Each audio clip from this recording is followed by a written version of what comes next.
The first time I streamed with Derek Brown this year was in the spring, before a lot of my drafts taking place. I had never heard of a couple players he brought up: Dante Thornton, Ja'Cory Krosky-Merritt, names just he threw out there out of nowhere. Never heard them before. Derek was talking about them in the spring. Streaming with Derek again now. I'm sure I've heard of most of the players. Hopefully, he doesn't have too many names I haven't heard at this point, since I've done, I don't know, 1,000 drafts. I'm guessing I've heard of most of them. We're going to be bringing Derek in here in a minute. This is a continuation of DraftKings Best Ball Week. This is sponsored by DraftKings. I'm going to run a little promo read here. This is the Draft One, Get One promo from DraftKings going on until September 4th. So you still got time if you've not been drafting on DraftKings. Use the link in the description of this video. I'll run the promo. I'll be back with Derek in a minute. Football season is right around the corner, and there's no better way to lock in your fantasy dominance early than with Best Ball on DraftKings, where you draft once and ride your roster all season long.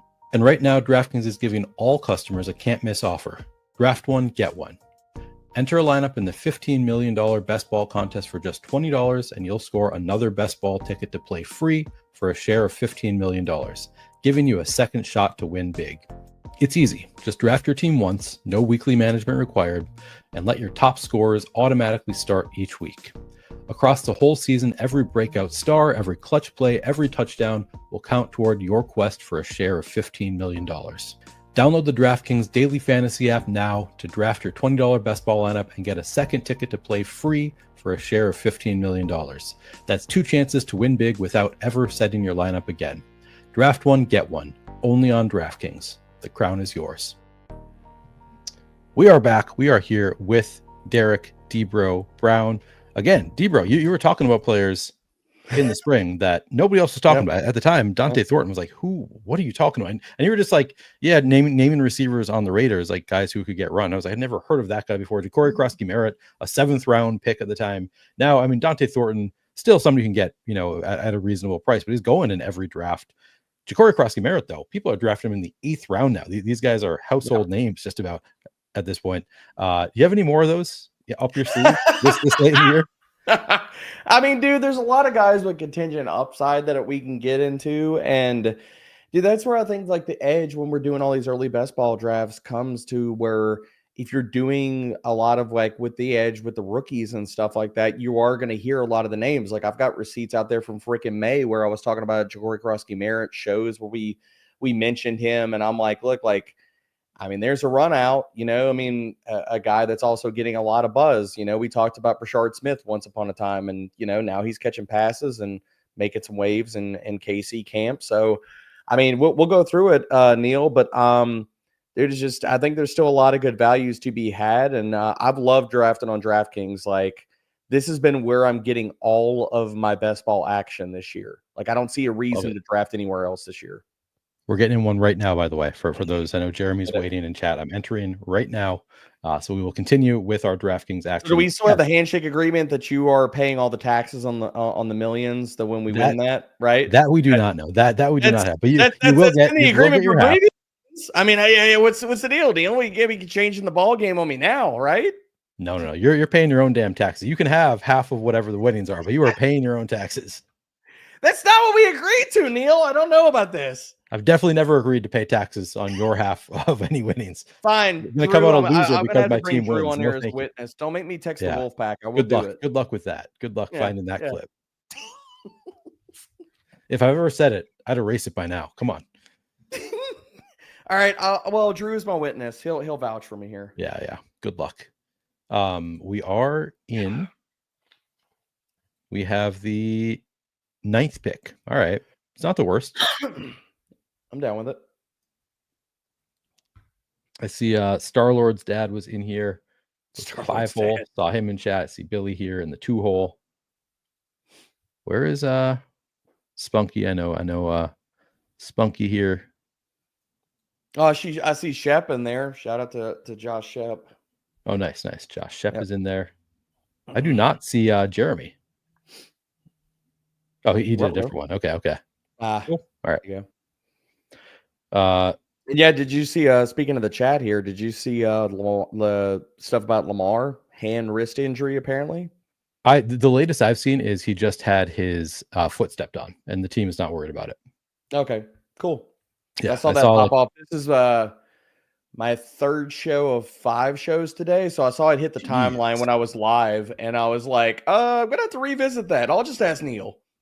Yeah, no, that's literally so I actually had not seen it before. I was busy and I just looked before the show started, and what I saw was had his foot stepped on. Team is not worried about Oh it. yeah, I see that. Jamison Hensley just tweeted that 15 minutes ago. Yep. Okay, good. Spokesman said he's fine. Yeah.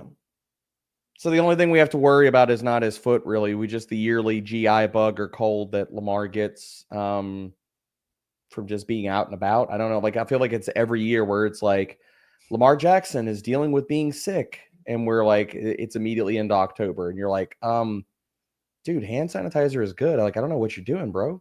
Does he get sick every year? I've not noticed it about It, it Lamar. it happens a lot of years where you're just like, I don't know, Lysol some door handles. I don't know what to tell you, dude. I remember him missing like a series in a game and coming back and Oh playing. yeah, what Poopgate? Yeah, Yeah, yeah, yeah, yeah. Where they were like, "Oh, this is definitely not a Paul Pierce situation." Sure, yeah. okay, It was whatever you want definitely to a say. Paul Pierce Yeah, situation. Yeah, yeah. The only thing more better for the storyline would have been if he was playing the Browns. yeah. I'll leave Oh, it at that'd that. been good. Yeah, Who do you? I don't remember what. I'm pretty sure he threw a touchdown like the drive he came back. I yeah. don't I think remember he who did it was too. to. I had to go back in time for that. So 9-hole, Neil. Who you been looking at here? I know the sidekick's going to tell us one thing. I want to hear the Neil take. I like Malik Neighbors quite a bit if he's there. Mm, Uh, obviously, if Justin Jefferson fell there, I would take him. If CMC is there, I'd take him. okay. Looks like we're gonna have a choice between one of Jefferson McCaffrey, or then we can Puka Nacua, Nico Collins. I would have loved Jefferson there. Like I would have cut some backflips, bro. We didn't get either of Jefferson or McCaffrey, so it's between Puka Nacua and Nico Collins. For me, it's probably Nico right now because Puka still might fall. Okay, let's push Puka around the turn, and let's go. I'll give us an out late. Let's go Brian Thomas Jr. here. BTJ, okay. I got him really high in my ranks. I just think that the run out case for him is pretty easy. Like he's got in his range of outcomes to lead the NFL in targets. I've got him as my wide receiver 5. So right now I've got him over Puka, Amon-Ra, and Nico.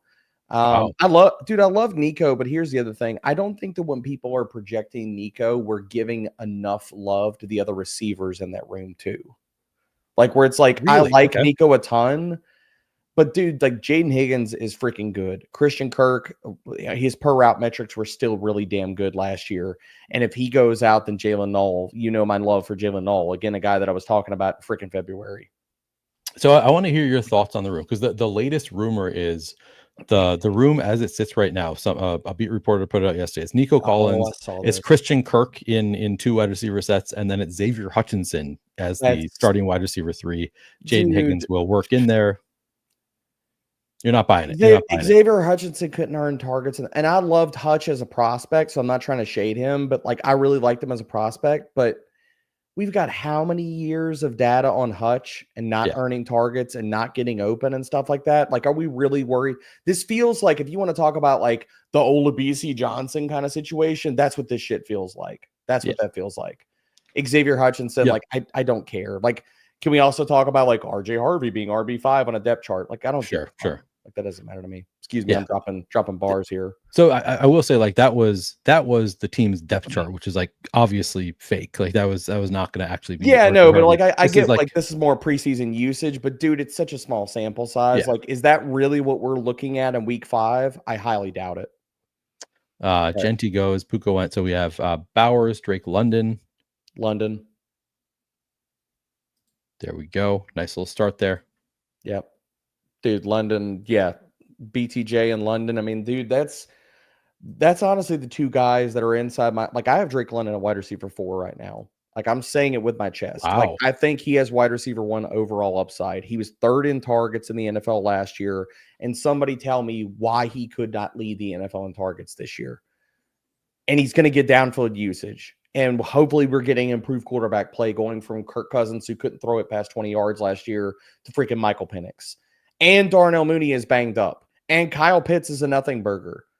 How does that not happen where Drake London leads the NFL in targets this year? Like dude, honestly, like, tell me your thoughts on this. should Derrick Henry really be going in the first round over Drake London right now? No, I don't. I don't think so. On a So full tell me how PPR site, Drake London especially. isn't a first round pick. Yeah, I do not take much of Derrick Henry. I have been drafting a lot of Drake London on DraftKings in particular, where it's just like the PPR, the volume of receptions is going to matter a lot here. So I like the pick quite a bit with Drake London. Always happy to get him. I'm happy. I don't take him in the first half because you don't need to take him in the first round. So exactly. Like I thought about taking him round 1, but I was like, I think he could fall to us in round 2, and it's like, well, if that's the case, it's Yahtzee, bro. Like wheels up. Let's go. We got him. We got our guy. Yep, totally down for it. This is a good point from Spunky Spectrum Sports. Does Houston's dome playoff schedule sway Nico over Neighbors for you? Well, Nico's over Neighbors for me, but that's more of a Russell Wilson take for me, as opposed to like, I'm not.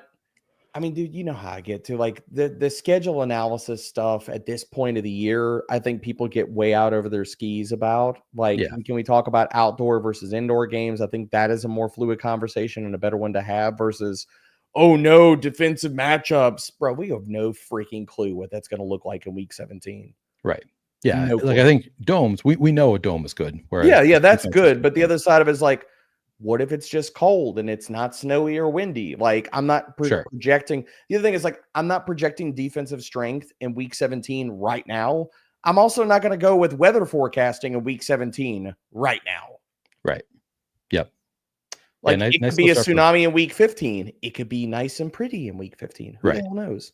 And we saw, I mean, just was it last year? Maybe it was 2 years ago. The Browns Jets. It was like tough defensive matchup out in the cold, and then that was the game you needed. Just like went completely off. Must have been 2 years ago. So before we get on the clock here, give me a read of the room here because you've been doing a crap ton more DraftKings than I am. Oh, that's exactly who I was about to ask about. I'm going to wait until we're on the clock to ask you this question. But I already kind of got my answer about a player that I'm between two different players. Okay, we're on the clock. Yep. George Kittle. Like I was going to ask, is this too early for George Kittle? But like back of, I mean, dude, he's the last run of the elite tight ends. Yeah. No, I was in between George Kittle and Mike Evans for that pick. You actually, so this is a sidekick feature that I always forget to use, but it actually tells you the odds of a player making it to your next pick. Oh, nice. Although the odds they give here are for the pick 57. So it's telling you, when we're choosing here, who do you really want that's not going to make it back? Whereas if you scroll down, some of the players are going to be Zay Flowers, nice. 36% chance to make it back, that kind of stuff. So yeah, it's pretty useful. So what are we looking at probably around the turn? What are we looking at for running backs and wide receivers? Because I think we got a lot of outs for late quarterbacks here, like our options there. So quarterback's not really in the convo for me. We might want to table the conversation slightly, just because we're about to be on the clock, and the person right before us is listening. No, that's what I'm saying. Like, what are we? What's the Devontae? I was hoping Devontae Adams was going to make it to us. I've got him at 44 this week a couple times. I would not make that happen. Yeah. I know Tet's one of your guys. Travion Henderson. This is actually pretty late for where Travion Henderson's going now. If you like him, Kenneth Walker. I know is one of your guys. We need a running back. I need some Hendo exposure. Let's go. Yeah, let's get a share of Hendo. Oh, yeah, I've got. Dude, my Walker bags are packed. I'm not worried about that. And plus the news, which I'll be honest with you, I think it was BS news. Did you see that hit the wire today? The Charbonnet stuff, dude. Can we talk about some of the beat writers get up in their feels and they kind of get out over projecting about stuff, dude? Like, it's like, give me a coach's quote that backs up any of that crap. Right. Okay. Where it's like, it just feels like you're projecting your thoughts and with nothing of substance to that outside of, well, they've been very careful with Walker. Oh, but Charbonnet. And dude, it's not like, I'm not shading Charbonnet. I love Charbonnet. But the part of it is like, we're getting into the weeds about how we're projecting teams. You can miss me with any beat writers giving me their stomach feel vibes about a player. Back it up with a coach's, like, again, going back to coach speak, fantastic resource. Back that up with something a damn coach has said in the process. You can't find it. They love Walker. Yeah. Yeah. Always important to find the coach speak, not just beat reporter speak. Yeah, Coach McKinnon, that's a good shout out. I always love that Discord. I think the price went up, so maybe it's like $8 a month at this point, but worth every penny. I mean, that's worth the price of the brick, no doubt. By the way, if you have not already liked the video, I need to remember to do this a little bit earlier in streams. Please do like the video if you have not already done so. That's really helpful. If you subscribe to the channel, trying to get to 5,000 subscribers this week, if we get to 5,000 subscribers this week, I will do a live 555 draft on DraftKings this week. Otherwise, would love to get there by the NFL season. And of course, if you want to get notifications when I go live, which is going to be frequent this week, hit that little notification bell as well. Good Feels bearish Lord. running back named Walker. That's funny. Star-Lord's dad is going an extremely high T here, huh? Hero wide receiver. I mean, it's a choice. Let's see it. Oh, yeah. CeeDee Lamb. So that's something that I've been doing. I don't hate it. Like I'm not giving it shade. I'm just like, I love different roster builds. So it's interesting. Yeah. So it's something that I've talked about a little bit with various people this week. Mathology, I know, talked about it on Monday. It's when you look at late running backs versus late receivers this year, it's weird in that I feel a lot more comfortable with some of the later wide receivers. Like Jalen Coker is always there late. You can get Elick Ayamanor. Like you're getting a lot of like positive buzz for some, 16th round plus receivers. Whereas the running backs, I do not feel like we have much more clarity than we had a month ago. I thought by now we would feel a lot better about some of the RB2s, but it's like, I mean, I like DJ Giddens, but like he's still only contingent value. Okay. Man, Breece Hall at 57 might feel nice. Chuba Hubbard, RJ Harvey. I'm just going to pump up your exposure to RJ Harvey. It's him or Rashee Rice for me. I'm taking or Emeka Egbuka would also or Emeka Egbuka. I'm fine with any one of those three. It's whoever you don't have enough exposure on, Neil. Egbuka is the one I don't have enough. Dude, I bumped up Egbuka a ton in my ranks, and then X told me I'm still too low, but I pumped him up to wide receiver 32 with the McMillan stuff. And again, like we've got outs, like we could take. I mean, this could be a rare like Baker team for us. Yeah, like I'm not against that. But no, like I bumped up Egbuka a ton, dude. Like I don't want anything to do with Breece Hall right now. Like it's not just the vibes; it's like they're backing it up with Braylon Allen. Basically, had the same freaking usage with him in the preseason, and that's one of the things where I talk about noise versus substance. I do think there's substance there. Yeah. I mean, really, if you're drafting Breece Hall right now, to me, the out for Breece Hall is that you hope he's traded. Or just the talent wins out. I think that's the other scenario. Is a lot of people seem to think like he could just be better than. I mean, he could, or they could still force a committee, and it doesn't matter. Yeah, we are on Harvey. the clock. RJ Harvey's back. Now we're going Harvey. Yep. This is a fun team. That was nice to get Harvey around the turn, dude. I didn't think he was going to make it back to us, but I was willing to push it. Yeah, I'm liking the team so far. This is a fun team, dude. This is a very fun team. Yeah, I would have loved if we could have gotten Pearsall and built out, but people have woken up to the fact that he should be going where he's going right now. So like 53. I mean, that's early even for Pearsall. It's early. I was hoping that he was going to make it to us and we could have built out like a Purdy double, but it just didn't happen. Yeah. So maybe we take a falling value of Juwan Jennings, depending on where he goes. Yep. 81 would feel really nice. He's got the Q tag, so sometimes it's possible.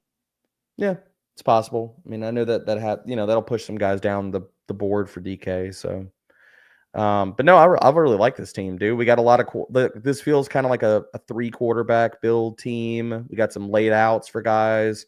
Baker falls to us fine, but we've got some other guys like Purdy, Penix, Trevor Lawrence. Like all those are outs for late guys. This is a fun team, dude. I love that we got George Kittle up in the mix too. I'm so big on like a lot of people you can't do both. You can't go premium quarterback and premium tight end because you're just putting yourself in too much of a hole for running backs and wide receivers, in my opinion. So you got to pick one or the other. And how I'm drafting, I'm very much more on the side of going elite tight end than I am elite quarterback. Interesting. Yeah, I mix it up quite a bit. The quarterbacks, I'm trying to think how the rooms have moved. I think they haven't moved that much. Like the quarterbacks still go on runs on DraftKings where it's like sometimes every quarterback you want is gone by like pick 130. And when that happens, I really like having an elite quarterback. So I don't feel the need to like force in 3. So there is that aspect for me on DraftKings of just like if everybody gets pushed up, then like, the best values are the elites relative to everybody else. But it doesn't happen every time either. So it's I like sometimes taking the shot on elite quarterbacks. Usually I'll wait until like pick 30 is when I really start targeting Lamar and Josh Allen. But that's interesting. I guess, but I'm also super into Bowers, the elite 3 tight ends. So Shariat brings up a really interesting point with DK and the scoring and stuff. Maybe Elite's less powerful with us getting bumps for 300 yards and stuff like that here. So that's I haven't also thought about that. That's interesting. It's sort of my instinct also, because some of the elites are less likely to get that 300-yard bonus. Because the rushing is where they get it, and that's where they're scoring. So so other guys that are more more of the shouldn't that bump up the pocket passes, which all those guys go later. So right. Where are we at? Here's my ADP. Jerry Jeudy could take Baker. It's a little bit early. I want to push it. You want to take Addison? It's also early for Addison. We could do that though if you want. I like Addison. We're giving us another out for a late McCarthy team. Okay, yeah, let's do that. Maybe we get somebody to fall around the turn. Yeah, Addison just with the out tag, he's been falling, but I think he's kind of reached that plateau of this is kind of where he goes at this point. I mean, three games missed isn't really, and I just tossed something in our private chat about who I'm kind of thinking for this next pick if you're down with that. Yeah. I figure you'd be down with that, and plus we can kind of make up figure if we're chasing, but I like Addison where he's going in this range, because that 3 games missed isn't really moving the needle a whole lot. It's priced in my estimation of where he's going right now. Yeah. Brian Robinson at 84 feels earlier than I've seen him. Good Lord, recently. that's way too early. That's like some serious hopium. Is that like a 0 RB team? It might be just hoping that it gets traded to the Cowboys or something. Yeah, and it is. I'll give you a good landing spot. Oh, are we getting our guy here? We're getting our guy. Yeah, let's go with it. I didn't want to talk the table too much and somebody take Mason out from under us. So, but dude, what are your thoughts? And this is not a landing spot that I've heard. Purdy goes? Is that early for Purdy? Come on. It is a bit early for Purdy. That feels really early. Come on, dude. Yeah, I was hoping we would get him. Purdy too? It's with McCaffrey. CMC. I mean, that's sure, whatever. That's fine. As far as quarterback, running back, that's as good of a correlation as you'll get. Yeah, I'm just hurting for the fact that I thought he was going to come back to us on the next pick. That's where I was going to say push the button for him, but it is what it is. But no, what are your thoughts on if Brian Robinson, this is not a destination that I've heard a whole lot of, but I think it makes a ton of freaking sense. What if Brian Robinson gets traded to the Bears? Would love that so much, because I don't have I'm out on DeAndre. I am out on DeAndre Swift. He looks like the classic dead zone back. And if they want to run a split committee and stuff it just makes a lot of sense. That's funny. You hate to see it. Neil not caping up for McCarthy. You really do hate to see it. No, it was mostly that I thought we might be able to push Addison because he just keeps falling with the out tag. So I'm going to take him as late as possible. But yeah, no, it made sense to grab him there. Sign me all the way up for Brian Robinson to the Bears. That would be best case scenario for me. If he goes to the Cowboys, I wouldn't love that, because I've got a lot of Jaden Blue and Miles Sanders. If he goes to I don't know where Sanders running with Titans, the third team. You hate to see it, Neil, because he's coming back from an injury. He was with the first team and then he got hurt. Yeah, sure, yeah, yeah. We'll see. Yeah. Well, the numbers would speak for themselves, D-Bro. I mean, the usage speaks for itself. It's okay. Anyway, yeah. Around 20. The preseason usage for the veteran running back. Come on now. Even you don't believe that. I just have to bring up Miles Sanders, and I can't say anything positive. My bags are packed there. So I know you can't. I'm not contractually obligated at this part of the offseason to say anything nice. That's true. Let's talk about Bill. You want to talk about Bill? Because we were drafting him in the 20th round. It was all right. Here's are your bags packed on Bill? Did my bags are packed. Our talks get you some exposure to Bill late? Yes, sir. I hope you did. I've got a good amount of Bill. We talked about Bill a long time ago, my friend. A long time ago. Yep. I've got quite a bit. I mean, it's all relative for me. When I say I've got quite a bit, I think I've got 15% across every type of draft, which is a lot. I mean, because he's going on draft final pick. That's good. Yeah. For a guy who doesn't go in all the drafts, I feel pretty good about it.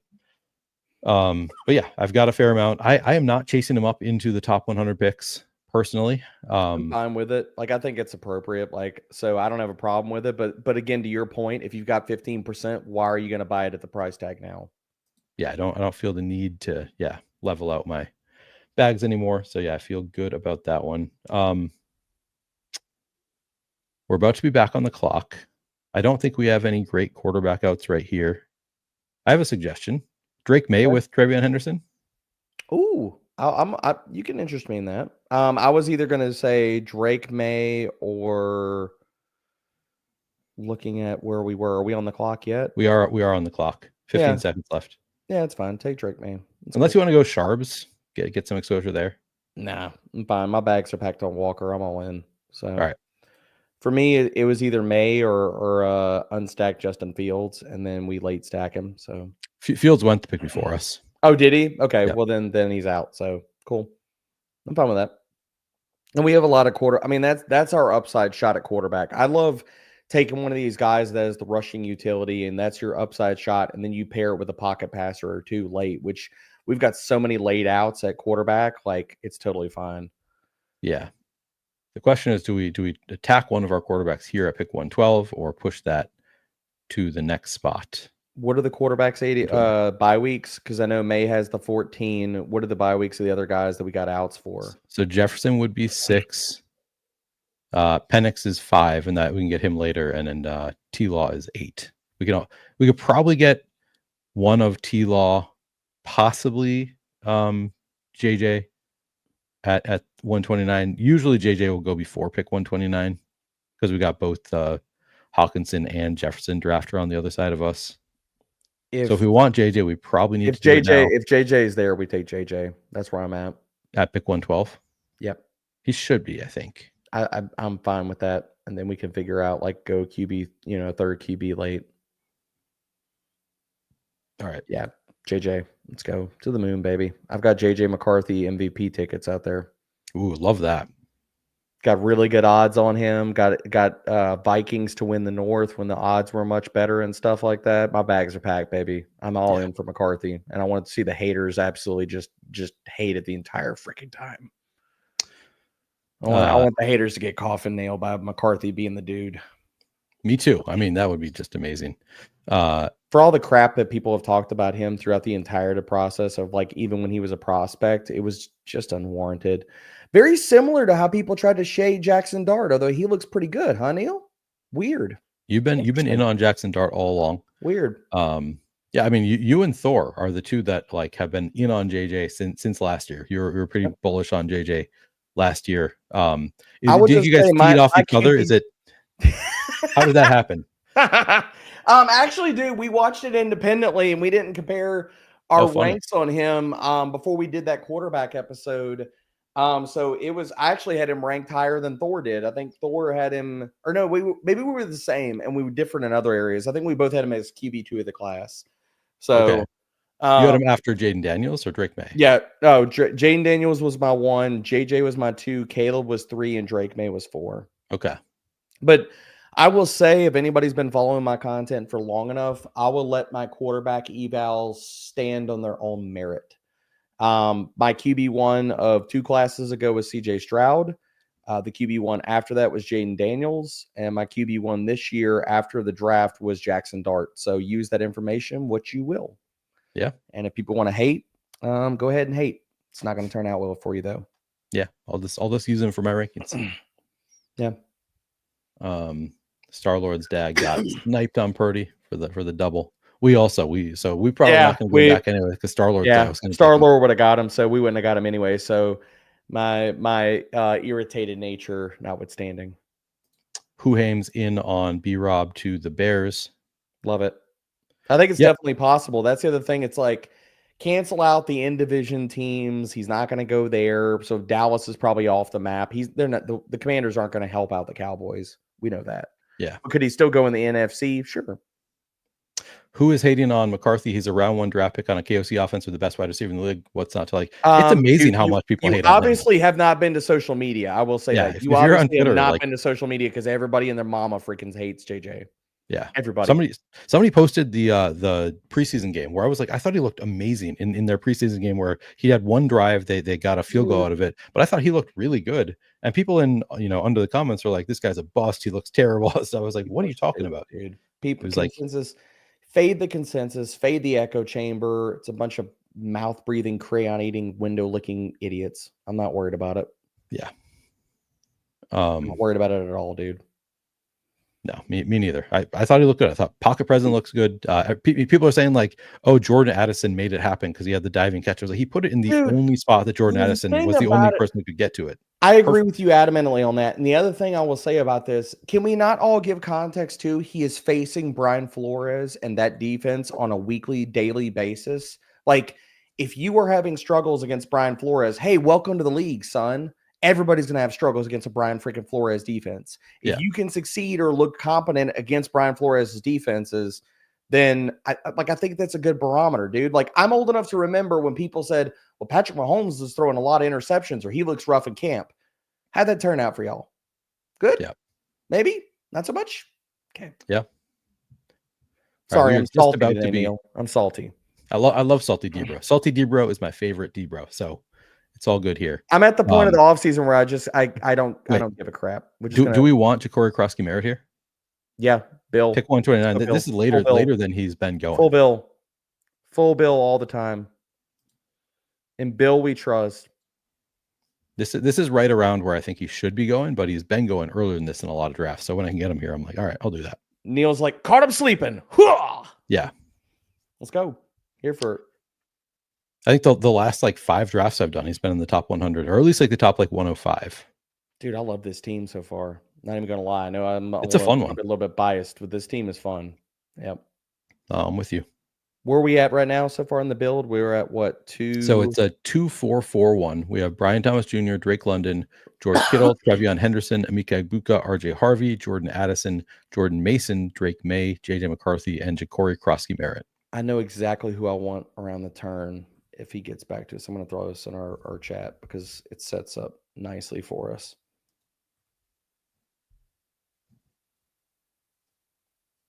You in agreement? Possibly. Okay. I would consider this person. Good. Okay. Dang it! Okay. There he goes. I was feeling the Penix double, man. Oh well. Yeah. That's not who I thought you were going to say. But what's wide receiver look like? Because I do think we need to press the button on wide receiver depending on who's there. Feeling good about where we're at. It's kind of gross right now, wide receiver. I was just saying, we also have the Trevor Lawrence. We've got BTJ. Oh, we could do that. We could take Trev and just be done at quarterback. I'm with that. Yeah, that's kind of what I was thinking. Because all these wide receivers, like I'm like, they're all in a long tier. Like I'm fine with pushing it and just backfilling wide receiver. I'm cool with that. That's kind of what I'm thinking. Like it is right now is the start of like. Well, we pushed quarterback until like the late rounds. So triple tapping it here between rounds 9 through 12 is totally fine. Because I mean, this also felt like a 3 quarterback team where you just did something like that with the build. So yeah. No, I think this is a strong team so far. Love it. Yeah. We have upside swings. We got rushing upside at the quarterbacks. I think all 3 of these quarterbacks are live to run for 350 to 400 yards at minimum. Like, I mean, Lawrence has been there. I think JJ is going to live in that realm. And I mean, dude, Drake May could run for even more than that this year. And we're wheels up, bro. Yeah, it's a beautiful team. Yeah, everybody agreeing on social media. You can essentially find what you want to find on that. That is true. Oh, you can find anything you want, whether it's love, hate, and everything in between in social media. That's the lovely and yet horrible thing about social media in the year 2025. You can find every bit of depravity that you want to find. Yeah. So if Addison made that throw look good, it's a good thing him and JJ are JJM's wide receivers and can bail him out. Yeah, I mean that is true. It wouldn't even matter if he's not that good because his wide receiver is so good. But here's the part that people are missing: his elite alpha wide receiver JJ is doing all of this, and he hasn't been in practice. How's McCarthy going to look when you have the easy button of Justin freaking Jefferson out there? Like, come on, man! Like that's the other part. It's like people don't understand. It's like there's a reason Minnesota is knocking on the door looking for wide receivers right now because Jalen Naylor has looked rough. Ty Felton hasn't ascended in this camp. So it's like outside of Addison and Hawkinson, what are you talking? Like, what are we Right. talking about here? And Jefferson not being in camp is a huge deal. Like, Yeah. take the alpha elite top 5 wide receiver out of anybody. Like, how's Burrow would be looking in a camp if you take Jamar Chase away? Yeah. How's any one of these guys going to be looking at a camp if you take one of the best receivers in football out of the offense?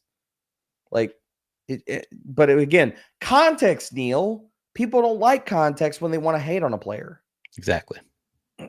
People don't like JJ McCarthy. They don't like that he won the national championship in college. They just like that there's something about him that people like really want to bet against him. They don't like that that for every aspect he seems like he's a dog. He wants to work hard. He's a nice kid. Like all those parts or pieces. He loves to do stuff for his community. They're just like, nah, rather try to bury him, right? Yeah. Let's do that. Because that's the popular thing. It is. It is. What's wide receiver looking like coming up here? Because I got a few ideas as we're quickly getting on the clock here. So this is by ADP. Ooh, I know exactly the two that I. We are on the clock. Thielen. I want us to go Thielen. I'm playing the scenario out that he goes to Minnesota. I have not drafted a ton of Thielen. I haven't either. That's why I want to get exposure to him here. I think like with a JJ stack, it makes a ton of sense. Yeah. And you don't think he's just washed at this point? No, dude. What did he show us last year that he's washed? I think he's perfectly fine. And if we get, Addison misses time. If Thielen does get traded to Minnesota, he gets a bump in the first part of the season, and then Addison comes back. I mean, basically, we would essentially be buying. We just collectively committed if he goes to Minnesota, the wide receiver 2 in that offense for the year. Wait, what? Oh, committed the wide receiver 2. Yeah. So we have Addison and yeah, between Addison and Thielen, depending on Addison misses the first 3 games, and we get spike weeks out of Thielen. Sure. Yeah. I think we got to go Pop Douglas here too. Yes, my man. That's exactly what I was thinking. I was thinking Pop or Kyle Williams. I'm with that. Nice. Okay. Perfect. Yes, sir. We are simpatico. We're stacked up. And we are stacked up. We are bricked up to 6 wide receivers, baby. You love Looking good. Love it. Good balanced team, dude.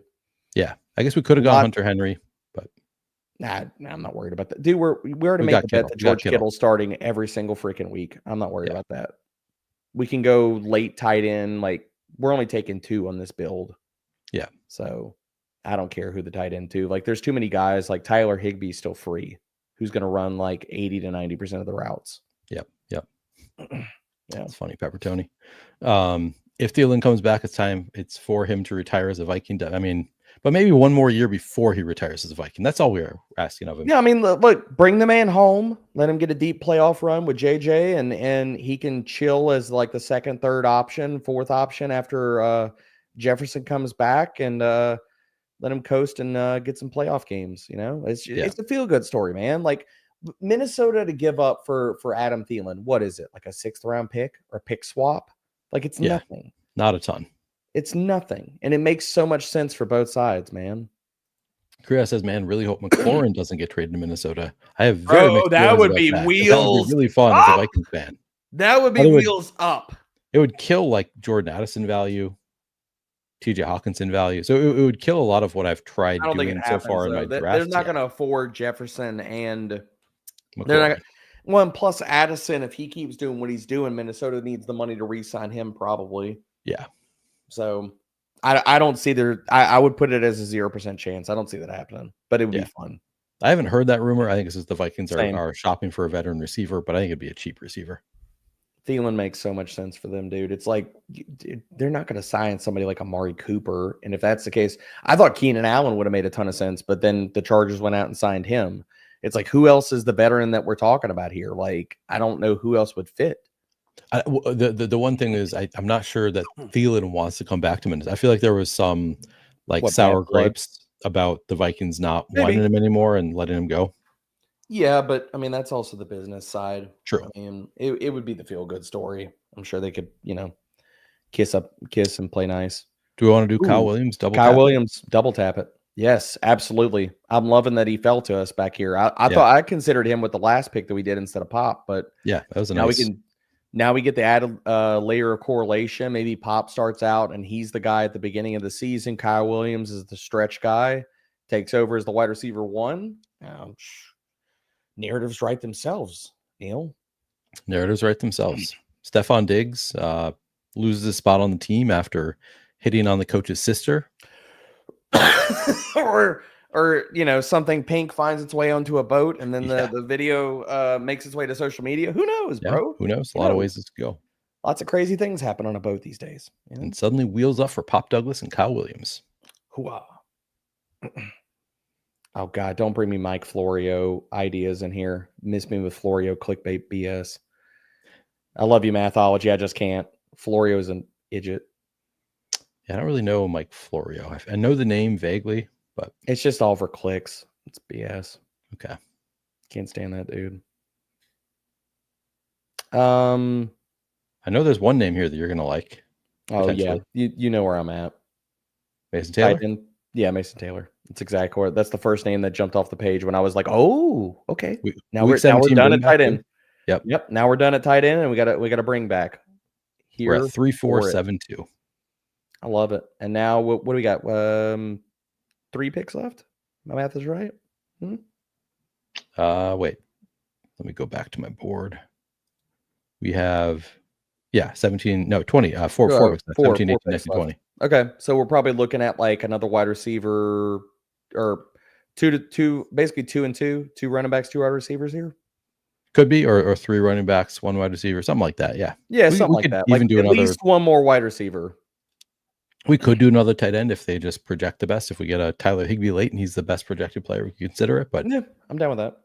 Either way, this is the part where I love it, and you and I have built teams like this, like going, whether it's hero or zero or going, I don't even know what term this is, but going RB start. Yeah. Like you can backfill your running back room so eloquently in these final 3 rounds, dude. There's just still so many guys that are live as RB2s, pass catching options. Like that's where it's like, it's not that like I have a disagreement about going, aggressive, like, but the point of like, I guess I'm making here is I'm not going like 3 running backs in my first 4 picks or something of that nature, only in the sense of like, I feel like there's too many good last round options at running back to make me do that right now.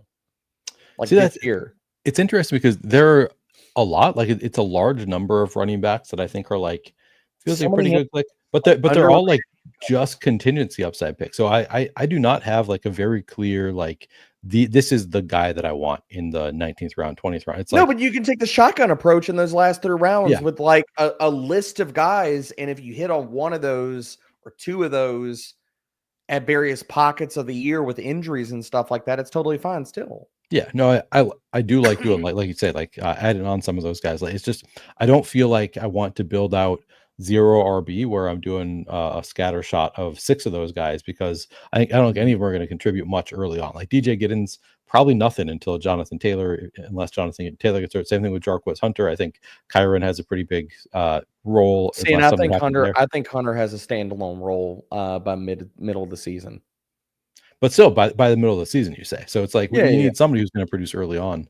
Agreed. So like you're saying, like you got to get like some running back help early on, and then you can wait and get the upside later as well. Yeah, but like the teams we've built where we've gone running back. Like I forced you to go running back starts. Like you've got the 2 spots filled. So like really all you're doing is playing out late season production anyway. Right. In that realm, So DJ Giddens is here. Let's see what else is available. Running back. Unless there's another position you want. I want Taj Brooks. And we'll see who makes it around the turn. Who's left at wide receiver? Like, is there any names that tickle the fancy left? I don't want Naylor. I understand the correlation. Ellick, Coker, Adonai Mitchell. You can. I'm also, dude. The other. I'm not on Adonai Mitchell. I'm just not. Jalen Royals is the guy that I still believe, and we've talked about him ad nauseum, dude. We have. Like, dude. I mean, but Hollywood's already banged up. Rashee Rice, we know, is going to miss time. We just don't know when. if Xavier Worthy doesn't take this big jump that everybody thinks he's going to, much less like even in this realm, if Rice misses time and Hollywood's out again at some point, Jalen Royals is hitting the starting lineup for KC, dude. And it's like nobody's putting that together. He's moved up quite a bit in draft boards in general. All right, so I'm going to queue up. Take Alec. Okay. And take Alec, and then we can figure out what running backs are left. Yeah, I think Alec is the one that's moving up quickest. Alec or Royals. Yeah, I want to get exposure at this point because I think like we're probably living in a world in a week from now or 2 weeks from now. Like he probably is going 2 to 3 rounds earlier than where he's at right now. Yeah, I think that's a possibility. So trying to get ahead of that. Just the buzz has been pretty good for like a week now, and so I think it's like starting to build momentum. Tell me why he wouldn't be going right ahead of Deontay Thornton, like two rounds ahead. Like somebody took Tyler Lockett ahead of him. Like that's a mistake, I think. Yeah, Who Aim says Hunter is a smash right now. Yeah, I mean, I've got a ton of Jarquez Hunter. I just like I'm not counting on him early in the year. We're hoping for later season production there. Agreed. Like if he gets back to us, I want to take him with this next pick. So we'll see. Nice. In for that. Sean Tucker, another guy I like. Yep, Sean Tucker. Again, like guys that got outs here, you know. Yeah.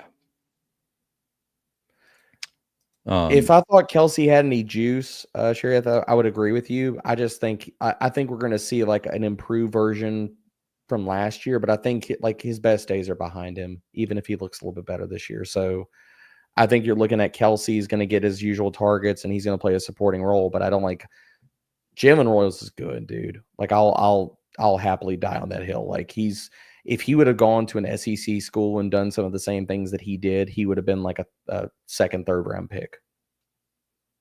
Wow. So in the NFL draft. I knew you liked Jalen Royals. I didn't know you're that into it. I mean, I had like a third, fourth round grade on him, so I was fine and kind of projected where he went. And of course, I'm talking Royals, and he goes in this draft. Royals and Coker go back to back. Exactly. I'm sitting here talking the board, and that's what we get. But it's fine, man. That's what you do when you're streaming. So you're willing to talk about the guys. You got to be willing for them to go ahead of where you're at. So, but no, I mean, I loved him. The good thing about Royals is this is the guy I was talking about, but way back at Senior Bowl and coming from the small school competition and stuff. The other thing that popped for me is he went to these formats. He wasn't fully, where are you seeing knee tendonitis? Like, I feel like I need to see that, like is that not made up? Like, I don't know where we're getting that from, but anyway. With Jalen Royals, it comes down to like, dude, like he went to the Senior Bowl and was still getting open at will against better competition, and he wasn't 100% healthy. Like I talked to him at the Senior Bowl, and he still wasn't. So, all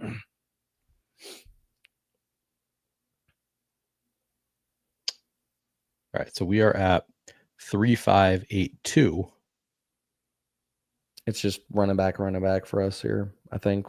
Are you in agreement, Neil? At least one, maybe two running backs for the last two picks? I'm game for Hunter first, and then we can see what's available. Hunter, and I got another guy, and you know who I want here after that. I think I know you're next. Yeah. But yeah, now we're at 3-6-8-2. So yeah, it would be fine. I'd be fine doing another running back unless you want to go Harold Fannin, another 20th round pick I like. Yeah, I want to go back to running back. Okay. I think we invested so much early capital in the wide receivers, and we backfilled enough that I don't think there's a lot left, like meat on the bone for anybody left there at wide receiver for us to do that. And plus, like we could go tight end. I agree. I think like we already got the bags packed. Like Kittle's gonna make or break us at tight end, and Mason Taylor's a fine bet. Like this doesn't feel like a 3 tight end team. I mean, do you think, Neil? No, it doesn't need to be. It's one of those, like, you have 20 rounds, so I'm always open for doing it. That is funny. I was kind of thinking that, Billy, like we talk about it like, oh, that you took him because, but it's like he's right at ADP. Like, what are you gonna do? People exactly. It is what it is. There's no all right. He goes undrafted in a lot of places. Yeah, let's get the guy. You know who I want. I do. We've talked enough ball. You know exactly who I want. As you're scrolling down, you can see my eyes go. So yeah. You like those Chiefs, huh? Jalen Rose, Rashard Smith. I like the cheap ones, yeah. The ones that have talent that not enough people are talking about, dude. Yep, sure do. Yep. Nice. Brashard Smith is one Pacheco injury away from maybe being the workhorse, do it all back in that backfield. You can miss me with Kareem Hunt. We know what he does and doesn't do at this point in his career. It's tough because like some of the the beat reporters are like, I don't think he's gonna make the team. It's like, they're full of shit. I'm not worried about that. That's stupid. Okay. That's just BS talk. Because here's the other part about it, Neil. Do you know how many running backs for the Kansas City Chiefs roster are under contract after this year? I have zero idea. Carson Steele and Brashard Smith. Why are they going to cut the guy they just put draft capital at the very end of the draft when they know, like, he's the guy? Could he be the heir apparent to Pacheco next year? Or Pacheco gets hurt or he plays the standalone role and then he could be the guy walking into next year? So, no, he's not getting cut. Yeah. That would shock the ever-living crap out of me if they cut Brashard Smith. No way. Yep. All right, we'll read off the team and get into another one. D-Bro, I don't know if you are sticking around. I'm down to roll. I told the powers that be and my wife, I was like, I'm doing at least 2 drafts with Neil. Okay, appreciate you. Okay. Well, I'll read off the teams. We got Drake May, Trevion Henderson, RJ Harvey, Brian Thomas Jr., Drake London, Emeka Egbuka, George Kittle, Jordan Addison, Jordan Mason, JJ McCarthy, Ja'Cory Krosky-Merritt, Trevor Lawrence, Adam Thielen, Pop Douglas, Kyle Williams, Mason Taylor, Taj Brooks, Elic Ayamanor, Jarquez Hunter, and Brashard Smith is the final team. 3-7-8-2. I really like this team. I love it. I love it. I think it's a strong team. What do you think? Ooh, Jalen Naylor, by the way. Glad that we didn't. Apparently, he has a hand injury that's not great. Just saw that hit the waiver, or at least the wire. So just to throw that out there. But no, I love this team. I thought it was very well built. I think we had balance, but how we went about crafting the team. I mean, I know I'm biased here because it's our team, but I really like this squad, dude. No, I think it's a strong squad. We did allow Billy to get Harold Fannin at pick 239. You are welcome, Billy. You're welcome, Billy. You're welcome. The late Fannin pick. We could do that streamer thing, where we shout out names and such again. So nice pick there. Nice pick there. Yeah, I like it. I had to get the dig in, Billy. I had to get it in. Always, of course. All right, let's get into another $20. I mean, if you can't talk crap with the chat, what are we doing here, Neil? Are we There's really no streaming? point in streaming if you can't exactly talk trash. We're not even actual streamers then at that point. Exactly. Let's do an even better one this time. How do you feel about that? I mean, I want to win a lot of money and for you to pay all my taxes. I'm totally in for that. Yeah, I think it was actually Drew is going to pay all your taxes. I think is what it came down to. Hey, we know he's banking a milli this year in DFS, so I'm here for that too. Yeah, could be. I doubt it. Maybe if he takes enough advice from Steele, he's got a shot. I don't know. Did anybody make it into this one with us? I'm not seeing any of the same names. I guess it filled pretty quickly. Feel like I think we got maybe like the last spot in here, so I don't actually see any familiar names in here unless you do. I don't think so. All right, nice. We can just fully talk the table and everything. Yeah. We could do the damn thing, Billy. Yeah. I've seen Atlanta Falcons before. I've seen this person before, but where are we at? Are we we're at the one. We're 101. We're 101. Okay, nice. Let's go chase. Yeah. I don't have a lot of it. I never pulled a 101 ever. So I'm totally fine to go chase. Yeah. That's funny. Krios says Brashard Smith not getting up a read will happily let Hunt stumble for 3 yards per carry. I mean, that is the worry. I mean, that's the worry. But dude, I just look at it as like they know what they have in Kareem Hunt and they know what they don't have. Like Kareem Hunt was the best option out of bad options last year with Pacheco out. Like, so, I mean, because here's the other thing. We also lived in a world where they did give Carson Steele a shot over, like that did happen. And then they were like, I don't know. Brashard Smith has juice, man. He's a good player. I think he's going to have a standalone role to begin with from the hop in that Jerick McKinnon role. Yeah. And if anything happens to Pacheco, we're talking about a guy that could easily be a workhorse. Yeah. CC. Did you see WFN? 9 feet per. Yeah, that is funny. That's good. Let's reference. If you need 9 feet, I can get you 9 feet. If you need 10 feet, I can get you 9 feet. Yeah. CC, I don't think you're in this draft. I was going to say, I feel like you were in a draft with me yesterday, and I think I know. I don't know your username, but I feel like I would know it if I saw it. So let me know. Let me know if I'm wrong and you're in this draft with us.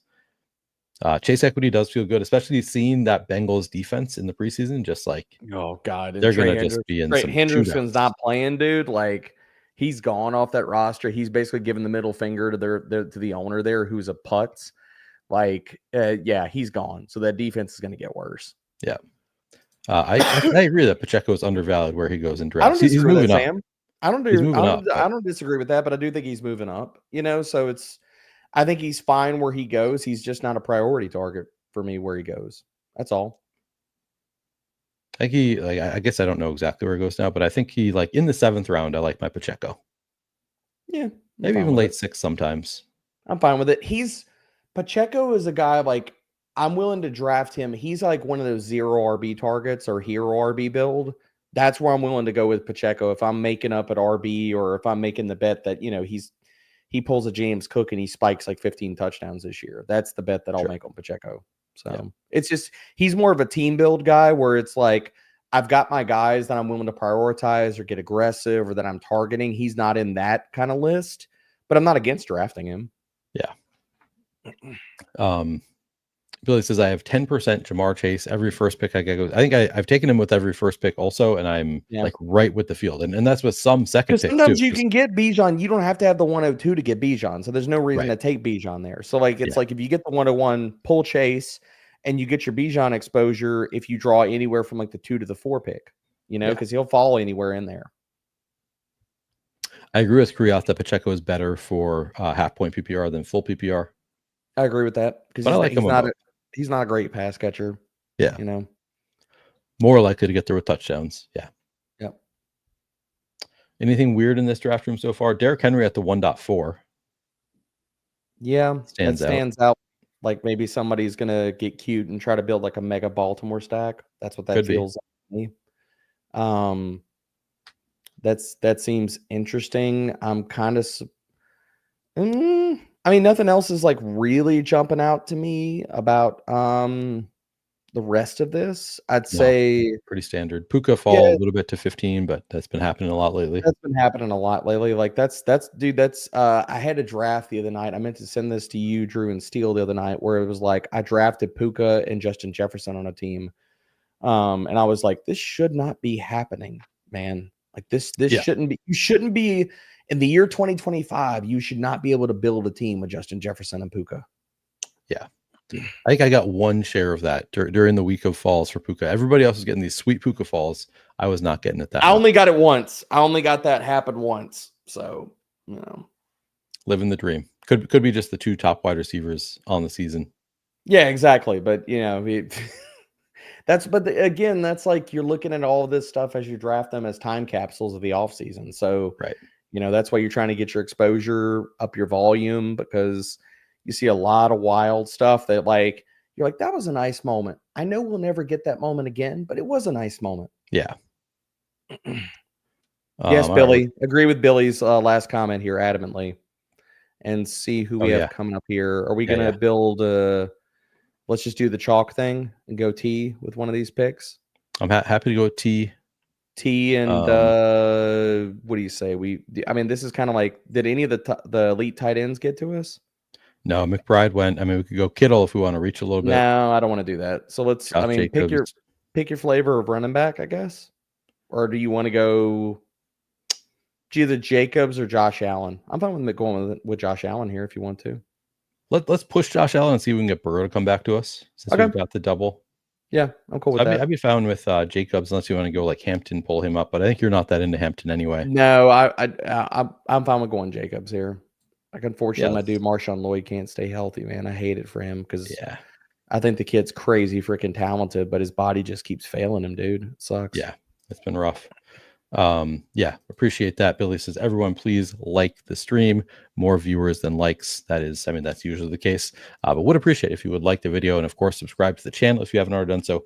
Trying to get to 5,000 subscribers this week. If we do so, I will run a 555 draft on DraftKings. We'll stream it. Where are you at right now in that March? 4650.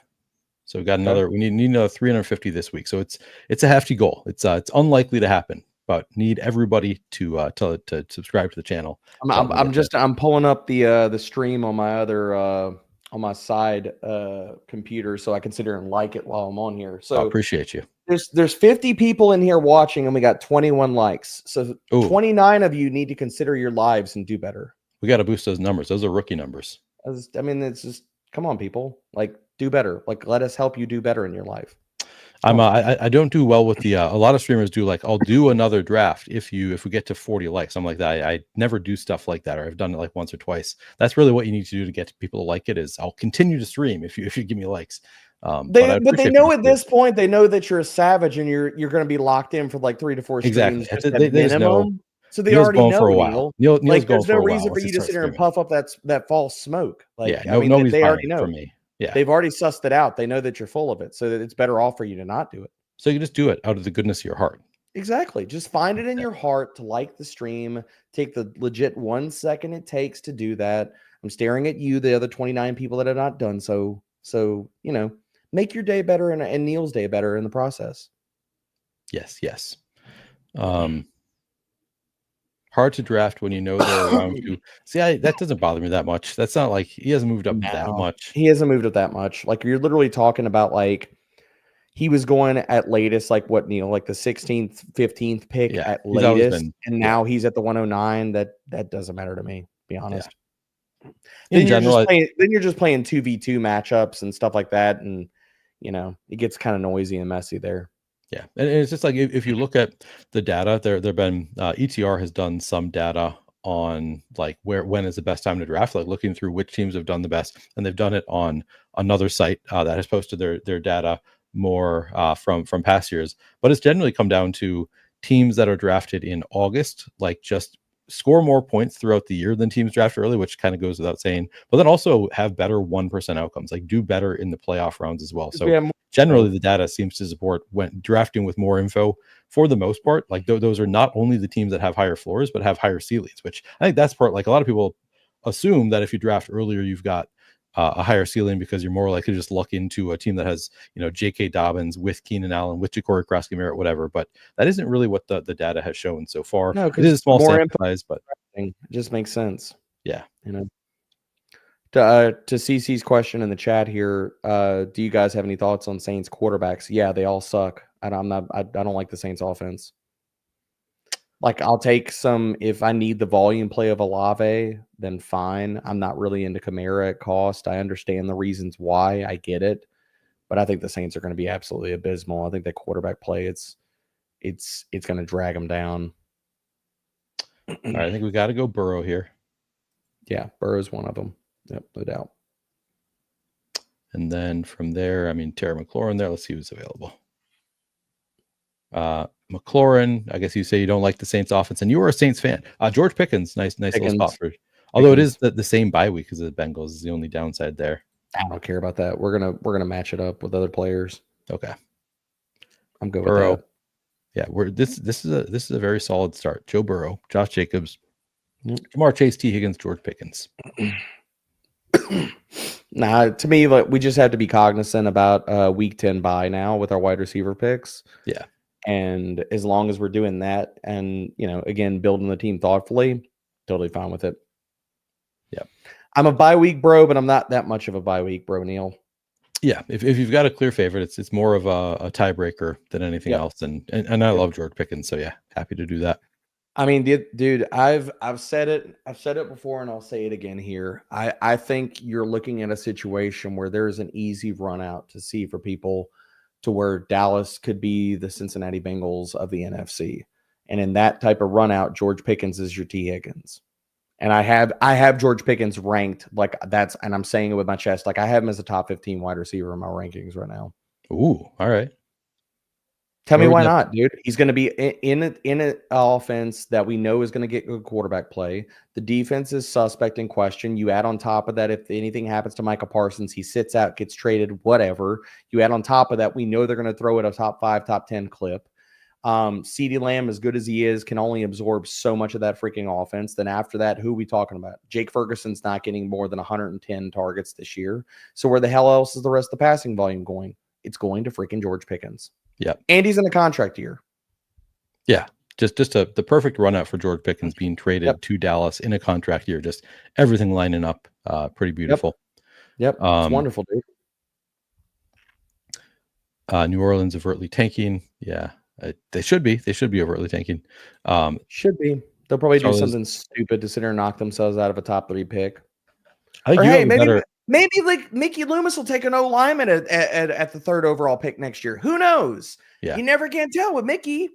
Just great on draft picks every time. Best of When luck. you could have Saints drafted fans. Jackson Dart and you went O line, but you could have gone Jackson Dart and O line in the 2nd round. But instead, he went O line and Tyler freaking Shuck. But not mad if at all, it's Neil. if next year they get the 101, will it be worth it? I mean, Arch Manning's not coming out, so I mean, really, it's Okay. We'll have to see. Yeah, And they're probably dumb enough to try to win games, and they won't get the 101. That is true. Book they are dumb that. enough. And it's not like I'm a suffering Saints fan. If anybody could see everything in my background, it's not like I'm a suffering Saints fan. And you could see up here in the top. I'm actually doing this decently. Usually I suck at this. There's signed Saints helmets up here. It's not like I'm a suffering Saints fan, and I cannot stand Mickey Loomis, and I think he's the detriment of the entire freaking franchise right now. Not that at all. You know. Yeah, not at all. Not that at all. No. Actually, a Vikings fan. Starless Jet asked, what are your guys' best finish over the years in best ball? Chat, you can answer that too if any of you have some great best ball finishes. Debra, I know you finished well in a drafters draft. I've got a few top 5 finishes across underdog and drafters. My biggest sweat was I was in the running for first place on drafters in their big contest. Now this is about 3 years ago, and I'll never forgive Greg Newsome for whiffing on a tackle to Najee Harris. That late touchdown cost me there was either 15 or 20K. It was not a fun time. I threw my remote against the wall. It's the most tilted I've ever been, and I've played DFS and best ball long enough where I've had some major tilts. That's the only one where my wife had to probably do like a wellness check on me, where I was like enraged about to blow a gasket or like punch a hole in the wall. I feel you. That's tough. Not fun. Dude, it was like all I needed was that game to end. Yeah. And I was about to end. Richer. And it's like Greg Newsome's like making business decisions at the end. And he's like, nah, I'm not going to tackle him. I was like, we are on the clock now. Yep. Tony Pollard, Dave Montgomery, Chris Olave, Jacoby Myers. Pollard's one of them. And where are we at with wide receivers? Jacoby Myers, Chris Olave, Jawan Jennings, Jordan Addison, Cooper Kupp. I feel like we're chasing with wide receiver. I almost like going maybe back to the running back position because we already got 3 wide receivers, quarterback. Yep. David Montgomery, Aaron Jones, Caleb Johnson, Tyrone Tracy. Caleb. Oh no, you're gonna make me go Caleb Johnson. Gonna make you go? Or are we at a tight end spot where we should take one of those guys? Are they not going to come back to us? Not really. We go Kelsey. We're fine. So let's just wait on it. All right. I'm like making Caleb, you go Caleb Johnson. What is your hate and disdain with Caleb? Why? Because he's the RB3 on the Pittsburgh Steelers. Neil, do you really think Kenneth Gainwell is going to be running ahead of him all season? I don't really think Kenneth. No, but I do think like he's been struggling. He's not really good in pass protection. He's probably not going to be involved in the passing game. This is a full PPR site. And I do think Jalen Warren could be playing ahead of him. Hold up. So here, I'm going to throw out a very big misnomer with this. Everybody keeps talking about this, and this is where we separate fact from fiction. Okay. Right. Everybody talks about, and I love Jalen Warren just as much as anybody else. But here's where we get into the reality, and then we get into people's perception of stuff. I know Jalen Warren has not ranked well in PFF's pass blocking grades. He's been bad over the last 2 years in pass blocking. So this narrative that Jalen Warren is a far superior pass blocker to Caleb Johnson, it's not actually true. Yeah, I think like I've heard a lot of people who watch a lot of football say that they think it's just wrong. Like there's just something off with the way they grade it with regards to Jalen Warren. I don't have a personal opinion on grades notwithstanding. Like they can miss me with their shitty grades. They can miss me with that. What I care about is the number of pressures and sacks and things like that you allow, and that's how I kind of go off of it. And he's ranked near the top of the league over the last 2 years. So, like, that's where it's like, again, separating fact from fiction. It's like, everybody's like, oh, Jalen Warren's a really good pass protector. Actually not. But what matters is what the team thinks. Does the team think that he's a good pass protector? And that I don't know. I don't know if they Does do. it matter if Caleb Johnson gets 250 plus carries and he's the goal line back? I mean, do you think that's going to happen? Like that's also the other thing is he has not seemed to look very good in the Do you preseason. The think team it's does. not going to happen? I don't know. I don't know. I also think it's on the Steelers, so I'm So not that I went excited to back take and I him. watched all the all 22 for Caleb Johnson. And again, this kind of comes back to people hate on players they want to hate on. Caleb Johnson has been a player that people love to hate on for a number of reasons throughout the entirety of the draft process. So it's like, as much as people want to play up and talk about it, and I'm not saying that Travion Henderson didn't have a fantastic preseason. He has ripped off big plays. The other thing that in reality is people wanted to hate on Caleb Johnson through the pre-draft process. They continue to do that. They were higher on him when he got the landing spot of the Pittsburgh Steelers. And now, Chris, it's not. Go to the numbers. Saying that he's a good pass blocker is actually an insane take if you actually go back it up with any type of data outside of gut feels and BS. So just keeping it real here. But with Caleb, man, like it goes back to like I watched all the all 2022 from preseason. I'm not saying that Caleb looked great on a lot of carries. I think his vision, he looks like a player that like is very much a rookie and he's finding his way. Like, so the vision was not great on some of the runs. The other thing about it is we have to talk about is the offensive line play in some of these preseason games is god awful, dude. He's running behind backup players that are not good. They're allowing guys, they're not sustaining blocks. They're allowing guys to blow through the hole immediately. So, like, that's the air of context that a lot of people aren't giving when they talk about players in the preseason. It's like, yeah, it's cool whenever you rip off an 18-yard run for a touchdown and look good. But the other thing about it is, what the hell do you expect the running back to do when he's got two dudes in his face immediately as soon as he gets the damn ball? Like, he can't. Was he supposed to break 2 to 3 tackles like on a lot of these different plays? Is that what you're expecting and saying, oh, he's got to be good to do that? Like, come on, man. Right. Josh Downs available here. Evan Ingram. I know that you're an Ingram guy. Yep. Been in, still in. I'm fine with taking Downs too. Let's go Downs and Ingram. I assume you don't want to double tap with Jalen Warren, Travis Etienne. It's a gross range right here. No, we're gonna draft. We're gonna draft like we're right. We're gonna take Caleb, and he's gonna be the guy that gets a crap ton of volume. And then we don't want any other quarterbacks here, I assume. No, probably not Dak. We could go Bo Nix if you wanted, but otherwise. I mean, you could interest me in Bo Nix, and we're done at quarterback. Actually, he's not even here. He went already, so never mind. He went, so never mind. Or Justin Fields, I guess we could have done, but no. I mean, if we take Josh Downs, then we're giving ourselves a laid out. Like we could do the Daniel Jones experience. Yeah. Because I mean, we already made the bet with where we took Joe Burrow that he's going to be our starting quarterback for the entirety of the season. So yeah. Who's our other wide receivers? So we're not going Pickens, so it had to be somebody we're late stacking. So yeah, I mean we could go Daniel Jones for dirt cheap. We could also, this could be like a Jackson Dart QB3 type of team. Yeah. Probably a 3 quarterback team where we start with. I mean, I like Burrow, but I think he's not quite on the level of like Lamar, where I'm cool with just taking 2. I'd prefer to get 3. I agree with that. But I mean, it kind of depends on what falls to us too. Yeah, we could if we have to. Where are we coming from, CH? Where are you getting this narrative outside of just like random BS? Like Aaron Rodgers does not like Caleb Johnson. Can you pull one significant quote to actually back that up? Where Aaron Rodgers has come out and said that he does not like Caleb Johnson? I'd love to see that. Oh, I mean, he seems to be mostly pro Caleb. I think he says that they play in a division with 3 super soft defenses. He doesn't need to be great to beat a team with Kamara, Olave, Shaheed, and Juwan to a decent season. Oh, you're talking about I was talking about the Saints, I guess. Saints. Okay. I mean, okay. you still it's need on film. It's on film. I mean, Aaron Rodgers does not. Aaron Rodgers is an asshole to everybody in practice. That's notwithstanding a Caleb. I'm sure, like, if we videoed the entirety of practices, that's the case for everybody outside of Pat McAfee. So, I mean, dude, like, did you see that tweeted clip where him and DK are talking to Cam Ward about his money and stuff like that? To Cam Ward of the Titans, or excuse me, Cam Hayward. Okay, yeah. Like, no, I did not see that. Yeah, well, go check that out. It's an interesting watch. I'll just leave it at that. Most Rodgers conversations are interesting is a word you could use for him. Just speaking about humans that I wish would just go live in a cave and never come back. He's thought about just going to live in the darkness. Good. Wish he would. Wish he would. Somebody roll the boulder in front of the cave. Leave him in there. It's all good. Shove him some food at, in cracks and crevices. I would love it if I never heard.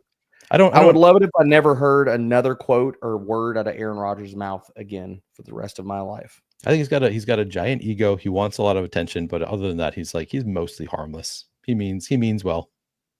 Sure. I don't know. I'll plead the fifth. I'll leave it at that. I'll plead the fifth. I'll just say he's not my favorite human. I'll go with that. He's not my favorite human either. But speaking of which, I mean, did you love the offseason drama about how he was trying so damn hard to force his way to Minnesota and the Vikings said, I know. I did love that because I was bro. We're good. We actually want good JJ quarterback play as opposed to what you offer in 2025. Have fun. Yeah. Now, all of the I was and like Diana Rossini kept doubling down. I'm like, no, I really think he's going to land on the Vikings as the carrying water for Aaron Rodgers. Yeah, carrying water for Aaron Rodgers in the year 2025. Have fun with that. No, yeah, couldn't be me. Very glad they did not take him after I was just jamming, like taking JJ McCarthy, drafting so much JJ McCarthy. Well, that and all the drama like that he brings with him in the baggage, like, I'm telling you right now, by week 7, he's going to be on Pat McAfee sitting here and tossing shade at Arthur Smith. It's going to happen, dude. It's going to happen. So we are almost back up on the clock, and I've got thoughts. I've got thoughts too. I got some serious thoughts. I mean, is Justin Fields just a jam Justin here? Fields is an auto pick here. Yeah, like easy auto pick. I was prior to seeing Justin Fields fall, and I was thinking about like CJ. I was thinking about a lot of other positions, and I saw Justin Fields sitting here, and I was like, "What are we doing here?" All right, let's go Fields, and then I mean, I do like Christian Kirk a bit here. Christian Kirk, Darnell Mooney, Cam Scatterbo would be my 3, but I'd have to refresh myself where we're at as far as like wide receivers and running backs. But we are 2, 3, 4, 1. I think we need a wide receiver then. So it's Kirk or Mooney for me. Take your pick, Neil. I'm good with that. Or even Keenan Allen. Oh, I do like Keenan Allen too. Oh, let's go Keenan Allen. Because I think there's a world we live in where he easily pays off his draft costs. I haven't drafted a ton of him. Okay. I wasn't, I didn't have my bags packed with final round Keenan Allen, but I still think at this cost, it's definitely perfectly fine. Like he's going around like Rashid Shaheed, Josh Downs. Like we still live in a world where he led the Bears in target share and targets per route run last year. Yeah. Sam's right. Sam, you're very intuitive. Love you, Sam. I like that. Picking up what I'm putting down, man. Very subtly. I'm just trying to layer it into my analysis. Barely. It's good stuff. Good stuff. Martin, good to see it. Martin was just on. I think this is Martin who was on the randomizer with Pete Overzet earlier today. Right? Same Martin. Good to see you, Martin. So where are we at right now with the build? We got 1-3-5. We are at 2. Excuse me, 2. 2, 3, 5, 1. It's nice. Dig it. And Martin said, "Yeah, he was on with Pete." Oh, it was, yeah. It was fun. Good. Well done, Martin. Although I did notice you were asked who are your favorite best ball streamers, and didn't mention your Neil. What Neil didn't make the cut? Didn't make the cut. It's all good. It's all good. I understand. Martin! A lot of streamers out there. Martin! He did say that he may have watched my episode of the randomizer. So that's worth something. Tough scene, Martin. You hate to see it, man. You really do. It's a fun show. It's a fun show doing the randomizer. I was waiting to see if Martin was going to respond in the chat. It's like no comment. Nah, Martin, do we need to go check the film? Do we need to check the tape? Yeah. Did you mention Neil? He did actually. He said that I may have been. He said I might have been the guest ball on the guy in Minnesota episode that I know does best ball streams, and I think he might stream on DK. I can't remember his name. Yeah. No, he mentioned that he watched my episode of the randomizer, and that was his guess. He was asked the question, "Who do you think has been on the randomizer each? Like, there's been one guest on every season of the randomizer for 6 years, and I was his guest there." That's a good guess. Sadly, not me. I didn't even start streaming until 3 years ago, maybe 4 at this point. But yeah, I've been streaming for 3 or 4 years now. 3 or 4. I want to say it's 3. I could be wrong. I think 3 since I've been. I think like my first stream might have been 4 years ago, but I think since you've they been doing started it really consistently streaming. for I know definitively the last 2, and I think it's the last 3 because I think we've Yeah. done shows together for the last 3. Yeah, I think that's right. I'm sorry, Rabona. I'm sorry. It's not my fault that Drew and Steele don't want to have fun with us. I can't control that. Okay. It is sad when Debro and when Drew and Steele don't join us. I know. You know, We'll get him next time. Training. He's dealing with kids. Drew's doing the work thing. It's just tough, man. And you hate to see it. You'd love to see your boys just drop everything and hop on, but you know, it is the case. We didn't even invite them, to be fair. No, They we might didn't. I'm smack talking and stuff like that, just hoping one of them pops in the chat. Yeah. It calls me out for it right now. But we do those at night, and Debro is actually busy tonight, so we couldn't do it. And I've gotten more into streaming during the day, just like having those nights available feels nice. Martin, I'm just giving you shit, Martin. Like this time of the year, man, like I know we're all about to go in the content cave, and the night times, if I can, I try to keep them for the family because like I'm not seeing them during the day because like right now after our show here and stuff like that, I've got a small window to like cook dinner, and then I'm back on stream with 2 of my buddies, Sleazeball and Disco at 7 p.m. Oh, Jacory Kroski Merritt at 144. Can I sign you up for that? Oh, Bill, the double tap of Bill? Yes. I think there's any way he was making it back to us at 144. Sign me up, dude. Okay, we're doing that. Yeah. And then with our other pick, Tootin is still here. Hollywood Brown. How many running backs we have? What are we at for the build number? Bill will be our 4th. Well, we're at 2-3-5-1 right now. 2-3-5-1. Yeah, let's take Tootin. I'm here for that. We could backfill wide receivers. Bill and Tootin. I'm good with it. Things you love to see. Yep. Love to see it, man. Dude, here's the thing with Tootin. If we get, like, we're all talking about the Brian Robinson trade and stuff like that. What happens to Bashal Tootin's ADP if Travis Etienne is the guy that gets traded?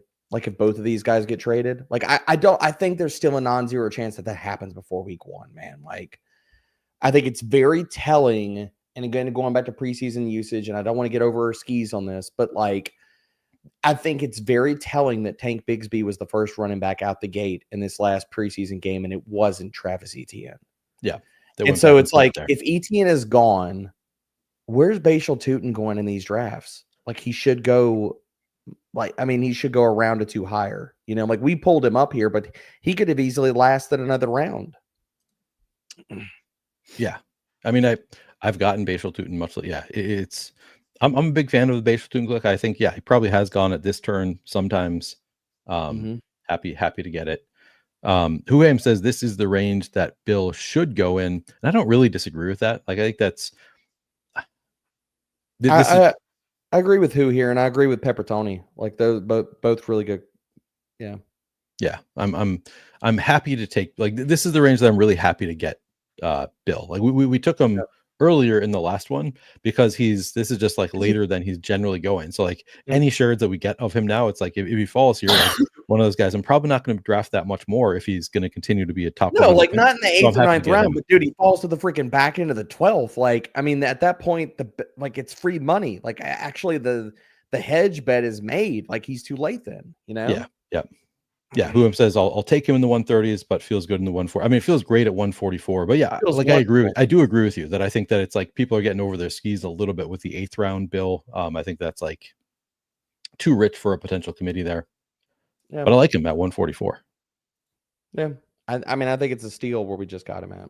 So now we're pretty locked up pretty well at running back, and now we kind of go wide receiver hunting now. It's kind of like I feel on this term, we double tap wide receiver and catch up, and it's going to be very nice. We could get one more quarterback potentially. We need at least one more tight end, but yeah, a lot of wide receivers left to go for us. Go to the quarterback room, or at least quarterbacks that are left out there, Neil, and then we'll look and see. All right, I got thoughts. Okay, and we can look at other positions too while we're here. Look at wide receivers. Yep. I definitely don't want to take a running back on this turn. I'll leave that to later. And then tight ends. Do you like any of these quarterbacks for right now? I do. Yeah, Jackson Dart. It's pretty early. We could probably get Jackson Dart at the next turn, but we can think about. I'll queue him up. Queue him up. Is Slayton still out there? Slayton is probably still out there. Yeah, he'll be. Or we could go Theo Johnson. I'd be fine with that. Or it's Both of too them early. should be available at the next round. So we could probably take Cool. a wide receiver here if you Let's take a wide receiver then. like it. Do you like Hollywood Brown here? Dante No, Thornton. Dante Thornton. I want nothing to do with Hollywood Brown. I'm gonna tell Drew you said that. We could also take like Torrey Horton. Torrey Horton's in the conversation, or Isaac Tesla. I mean, really, it's just kind of who do you Actually, Dante Thornton for the bring back in week 17. Oh yeah, that's a good call. Good call. I'm totally down with that. Yep. Cool. Good call. I like Peppertoni's comment earlier. People are scared off the Tootin bet has never changed, but people are just scared for no reason. We scoop that. Damn right, Peppertoni. We do. Yep. Yeah, he's one of my highest exposed players. I should pull that up. Take a look at my my latest on the exposures. Yeah. Some fun ones, some less fun. Can you guys talk about Judkins still not being signed? Dude, I mean, it's just. What are your thoughts? I don't want to draft him. I mean, he's basically off my board. Like, the run out that I see. First of all, this is a bad team. I don't think anybody's projecting the Browns to not be a bad team. Yeah. But the other part about this is, like, I think we could be looking at, because of how much time, like, he has not spent any time in camp. Still, as of recording this right now, he still hasn't even signed his freaking contract. And so I think you're looking at, Neil, like, could we get it in the middle of the season where this is a three-headed committee? Like, Judkins and Ford are handling early down work. Sampson is kicking in the pass game, and basically nobody hits a ceiling in spike weeks out of like some random touchdown BS and stuff like that. So like, it's just honestly like, I don't really want a lot of exposure to the Cleveland backfield overall. And Judkins, you could just miss me with. Like, I just don't want to take him where he goes. I don't see the upside case. I wasn't a Judkins believer in him as a prospect. And it's like, why am I worried about him now then? So the one part that I disagree with you on is, like, I mean, I agree with you. It's the Browns backfield, but I like the prices on Sampson and Ford if you think Judkins is not going to be there for the first 6 games and potentially longer, which I think it's still like the fact that they have not signed him, that they're not like, I kind of thought as soon as they dropped the charge, I was like, well, there goes like zeros for all my Dylan Sampson, and not zeros, but I was worried about my Dylan Sampson and Jerome Ford exposures. The fact that the team is holding out and like, no, we're not going to just sign you. We're going to do our due diligence and stuff. That's pretty promising for Jerome Ford and Dylan Sampson. Obviously the best case for those guys is Judkins doesn't play this year. And that's, I still think, a non-zero. I think that there's still like a 10% chance that Judkins doesn't play at all this year. And I think it'd be pretty surprising if he plays week 1, kind of surprising if he plays at all in like the first few weeks. So I do kind of like those guys because I think there's a possibility that Judkins doesn't play or doesn't play much, in which case, like even on the Browns, like you get some value from the back because they're going to score some touchdowns throughout the year. Jerome Ford has shown the ability to break off long runs, catch passes, etc. So I think that those guys are fine picks if you want to make the bet that you think Judkins is going to miss significant time and not take over. Yeah, it's just one of those backfields. I just don't have a ton of interest. Like, I have a hard time, but like, they're fine. They're okay picks where they go. It's the thing about it is, I have a hard time in my mind's eye believing that the key to best ball this season is a Cleveland Browns running back. Sure. You know what I mean? If that's the case, and I don't really believe in that, then, well, I mean, give me a bunch of other guys at cost. Like, I would much rather make the bet on Tyler Algier, just a straight handcuff, Rashad White, Woody Marks, even Isaac Orendo, Will Shipp, like all these other guys that are going in this realm. It's like, I would much rather make the bet on any one of those guys over even somebody like a Cleveland Browns back. Maybe. I don't know. Who is neither. The answer could be neither. The answer could be you don't want any of them. I will give you that. Okay, Darius Slayton is still here if we want him. Slayton, and I saw Mason Taylor went. Let's go. What are your thoughts on? I thought about Josh Reynolds. Yeah, let's take Josh Reynolds. That's exactly who I was thinking about, Neil. Okay, let's do it. I wanted to pair somebody with Fields. Yep. All right, so we're going Slayton. We're going to search for Reynolds. Boom. Yep. Now we're up to a 3-5-8-1 team so far. I'll read off where we're at. Joe Burrow, Josh Jacobs, Tony Pollard, Jamar Chase, T. Higgins, George Pickens, Evan Ingram, Caleb Johnson, Josh Downs, Justin Fields, Keenan Allen, Ja'Cory Krosky-Merritt, Bashal Tutin, Jackson Dart, Dante Thornton, Darius Slayton, and Josh Reynolds. Nice looking team. I was meaning to say, so you're in on Caleb Johnson. That was so I did a tweet a few weeks back that was like, who are your hot takes? Like, give everybody like, here's your big 5 hot takes, and you got to say like, here's where here's a player I like, and here's a player that I like them better than, who goes at least a round early or whatever.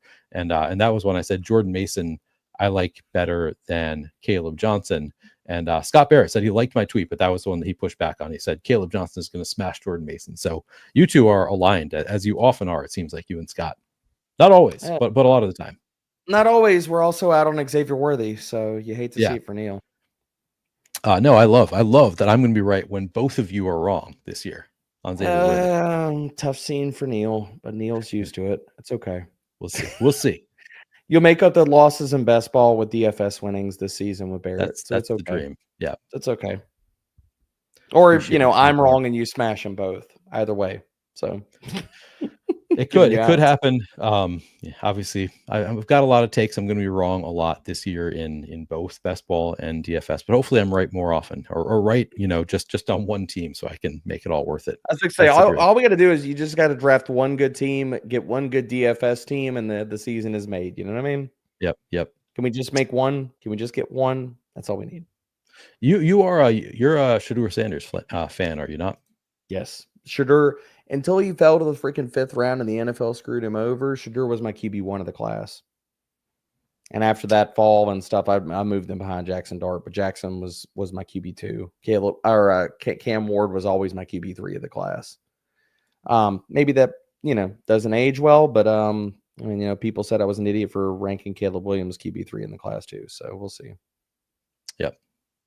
Yeah, that's right. People were pushing back because I was too low on Caleb Williams, and who knows? Maybe he'll end up doing better this year. But so far, that's looking pretty good. We'll see, man. Like I'm not over the moon with everybody, and this isn't like just I'm not in take lock, but like I'm not over in the moon like of the preseason stuff that Caleb. Was it encouraging? Sure. Does it mean that all of his warts are magically gone? No. Like you saw the final 2 plays that he played, like where he wasn't thrown from pristine pockets. It wasn't 3-step out, 2-step out.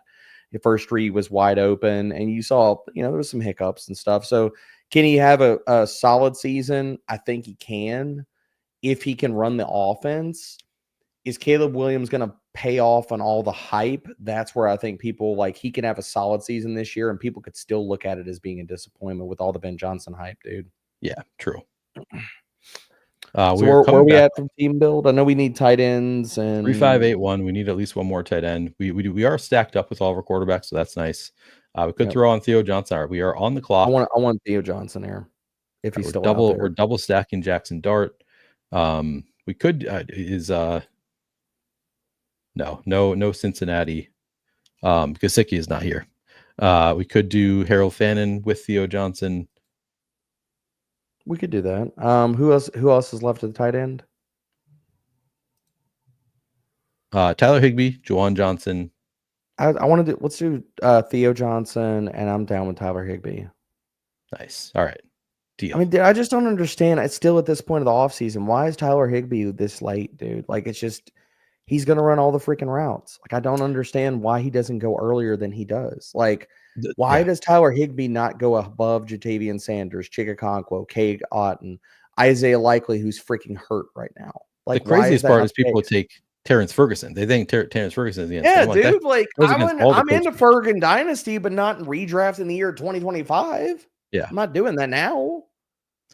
Mythology. I can tell you, you two are aligned on Mason Taylor. I know that much. I like Mason Taylor. Neil, another guy that I shouted out. When did we have Mason Taylor talk? That was around Deontay Thornton and Bill talk. Yep. I was talking about Mason Taylor months ago, dude. I was just like, who's going to catch passes in this freaking offense outside of Garrett Wilson? Everybody's like, well, we'll just leave Mason Taylor to a final round pick. Okay, cool. Yeah. That one, I knew of Mason Taylor, so that one I don't include in the group because I literally had never heard of Ja'Cory Krosky-Merritt and Dante Thornton when he brought them up. I was like, who are you talking about? Yeah. But yeah. Yeah, you've been very much in on Mason Taylor. Mathology has convinced me to get back after the injury. I stopped taking Mason Taylor for a little while, and Math was like, "You should probably take this guy again." Looks like he's back. He hasn't moved the entire offseason, dude. Like he's been final round pick the entire offseason, and it's like, why? Why is he not going much higher? Like why? I don't understand why Mason Taylor isn't right next to Hunter Henry. Like why is he go? Where did he go in this draft? 2 rounds after him? Let's see. Taylor went. He's right here on the turn. He's at 16-1, and then Hunter Henry went. If I'm reading this right, 14-6. Damn right, Matt. Oh yeah, big agree, dude. Yeah, 14-7 for Hunter Henry, 16-1 for Mason Taylor, and I think that's pretty standard. 31% Higbee is just it's free money. Like you can load up on all the Higbee you want to because you can get him. I mean, if we didn't take him here, we could have taken him with the final round freaking pick. Nobody drafts him. Like it's why? He's going to run 80 to 90% of the routes. Even if you're worried about Stafford, it is Puka and it's Devontae Adams above him for targets. Right. Puka misses time. Devontae Adams misses time. Tyler Higbee's getting 7 to 9 targets. Why is he this late? Stupid. Sidekick thinks we could go 4 tight ends here if you wanted to. I'm not doing that. All right. It's what, another running back? Because we only have 5. We have 5 running backs. Yeah, that would probably make sense for us. Well, here's the other point too. Did we stay true to our how many wide receivers do we have with the bye week at 10?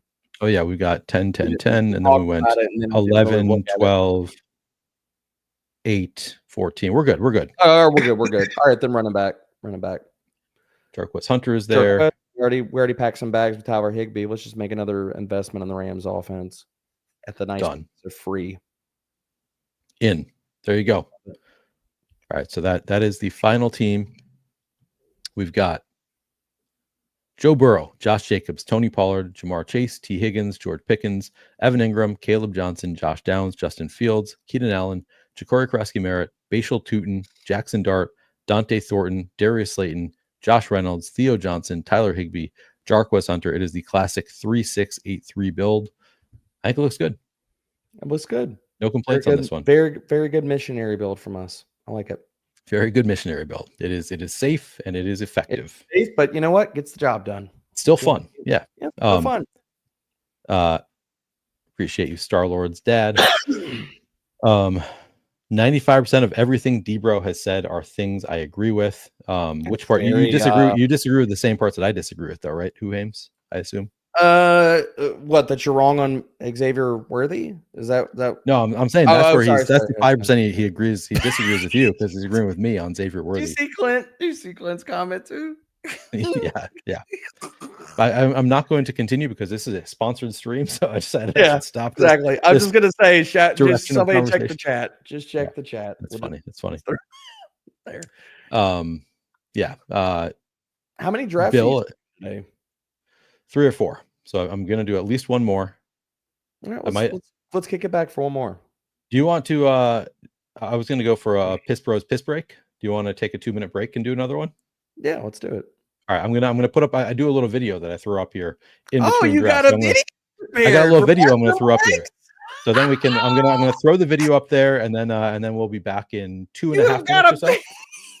You can stay here and watch it if you want. I didn't know you had a bathroom break video, Neil. Oh yeah. I'm gonna throw it on. Your streaming game to a level that I have not seen yet. I am impressed, sir. I'm gonna throw it on. I like to throw the music on when I put it on. I'm putting it on. Want you?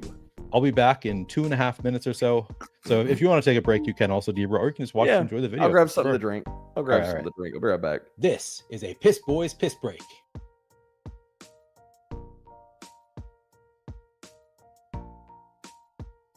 You know what's cooler than 2 wide receivers through 2 rounds? 3 wide receivers through 3 rounds.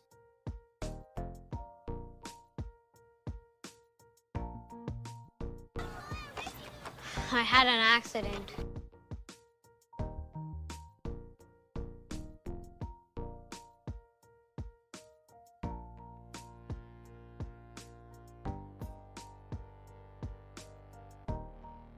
Hey, look everybody, Billy peed his pants.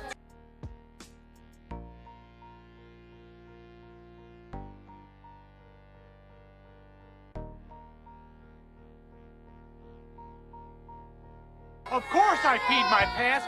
Everybody my age pees their pants. It's the coolest.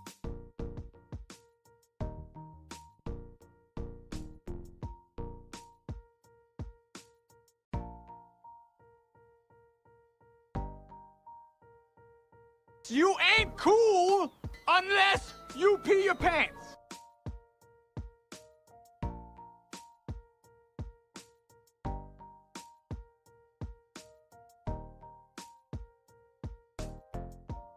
Hey man, Ernie pees pants too. All right.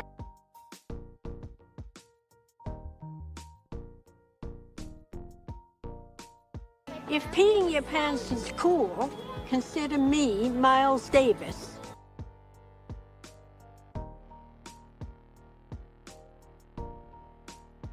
Greg, why don't you go piss your pants again?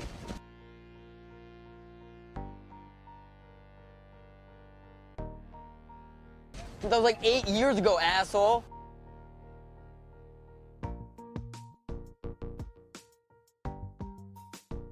People don't forget.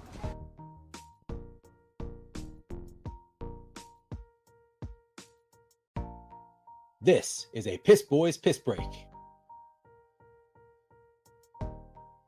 There we go. We are back. Dude, I had to sit here and watch that video in all of its glory. Holy crap. Shout out. Did you not go piss? You just waited here. No, dude, I went to go take a piss before we started this. I'm good, bro.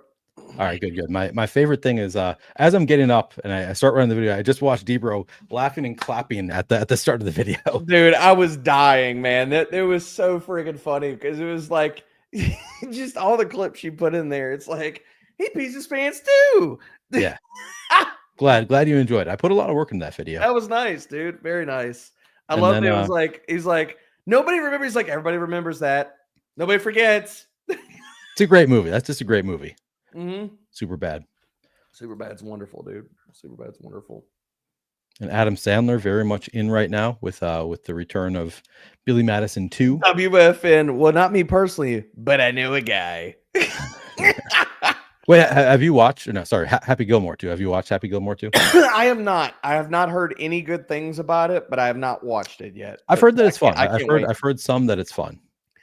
I mean, dude, the way that I'll look at it is like with these movies that you got to know what you're getting yourself into. Like watching Happy Gilmore, you got to know what you're signing up for. Which shout out to a movie that I did watch recently, the new Naked Gun movie. Oh yeah, fantastic! Exactly what you think you're gonna watch is what you see.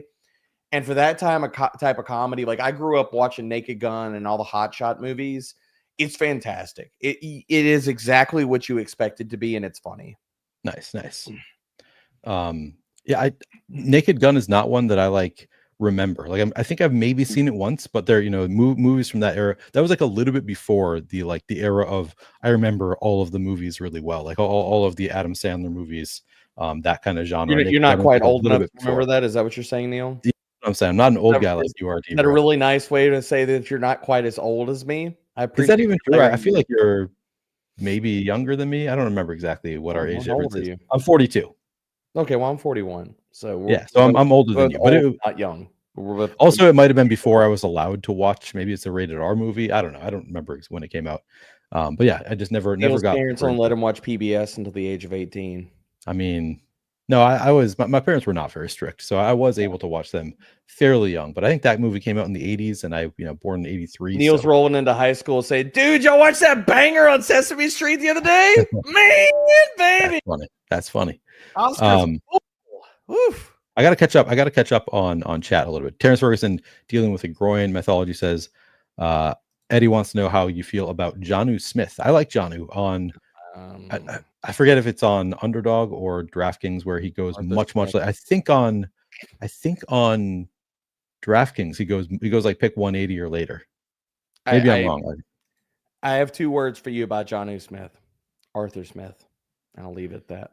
Yeah, he's his favorite player. He went out and got Jonnu Smith. That was actually the argument that Barrett made on a show with me is that he thinks that maybe the team just hates Freiermuth and loves Jonnu Smith. I don't know. I just think it's Arthur Smith. I mean, I'm honestly outside of Caleb Johnson. I'm pretty much out on that offense. Like I don't even want DK at cost. Dude, it's and for everybody that I feel like we keep repeating the same crappy sitcom. I know we're about to be up here, so you're about to tell me to hush in a second. So let's go ahead and talk the pick. And then I'll All right. trash on Arthur Smith in a second. CeeDee CeeDee Lamb, Lamb. baby. All right, let's do it. Yeah, CeeDee Lamb or Jefferson. Either way. I'm good with that. I've done a ton of Jefferson, so I figured you had. That's why I went CeeDee Lamb. Yeah. But going back to dude, like how many years in a row do we have to do this with Arthur Smith? Where we play it's one wide receiver and he gets all the volume kind of crap. Like, can we change the narrative of this conversation to the only wide receiver that's ever been good in an Arthur Smith offense over the last few years is freaking AJ Brown? Can we turn the conversation to that? Yeah. Because that's the like, how did it work out for George Pickens? How did it work out for Drake London previously? Not good. Okay, cool. Yeah, no, I'm with you.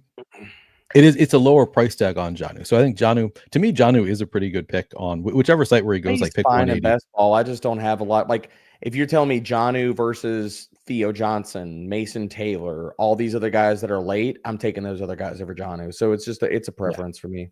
Yeah, I think that's fair. So I'll take him when he's far late enough. But yeah, not like if you were to tell me you wanted to correlate because of week 15 through 17 or something like that, then fine.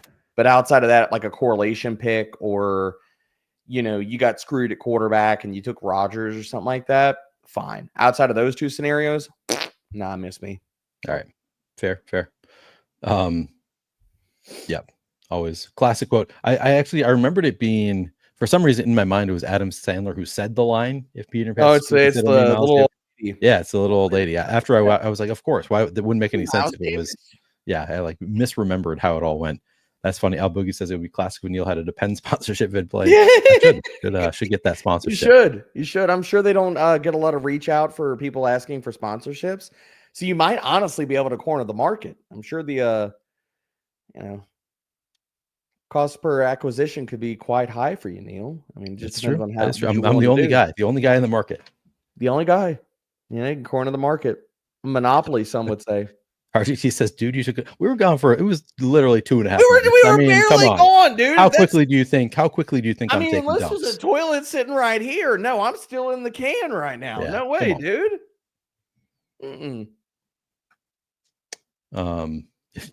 Any wide receiver, I think, qualifies to be a piss boy. Yeah, pretty much, Clint. Zach, I'll just have to play it sometime for you. You can just watch that on repeat. Good. Piss boys, piss break video. Maybe I'll make a longer one.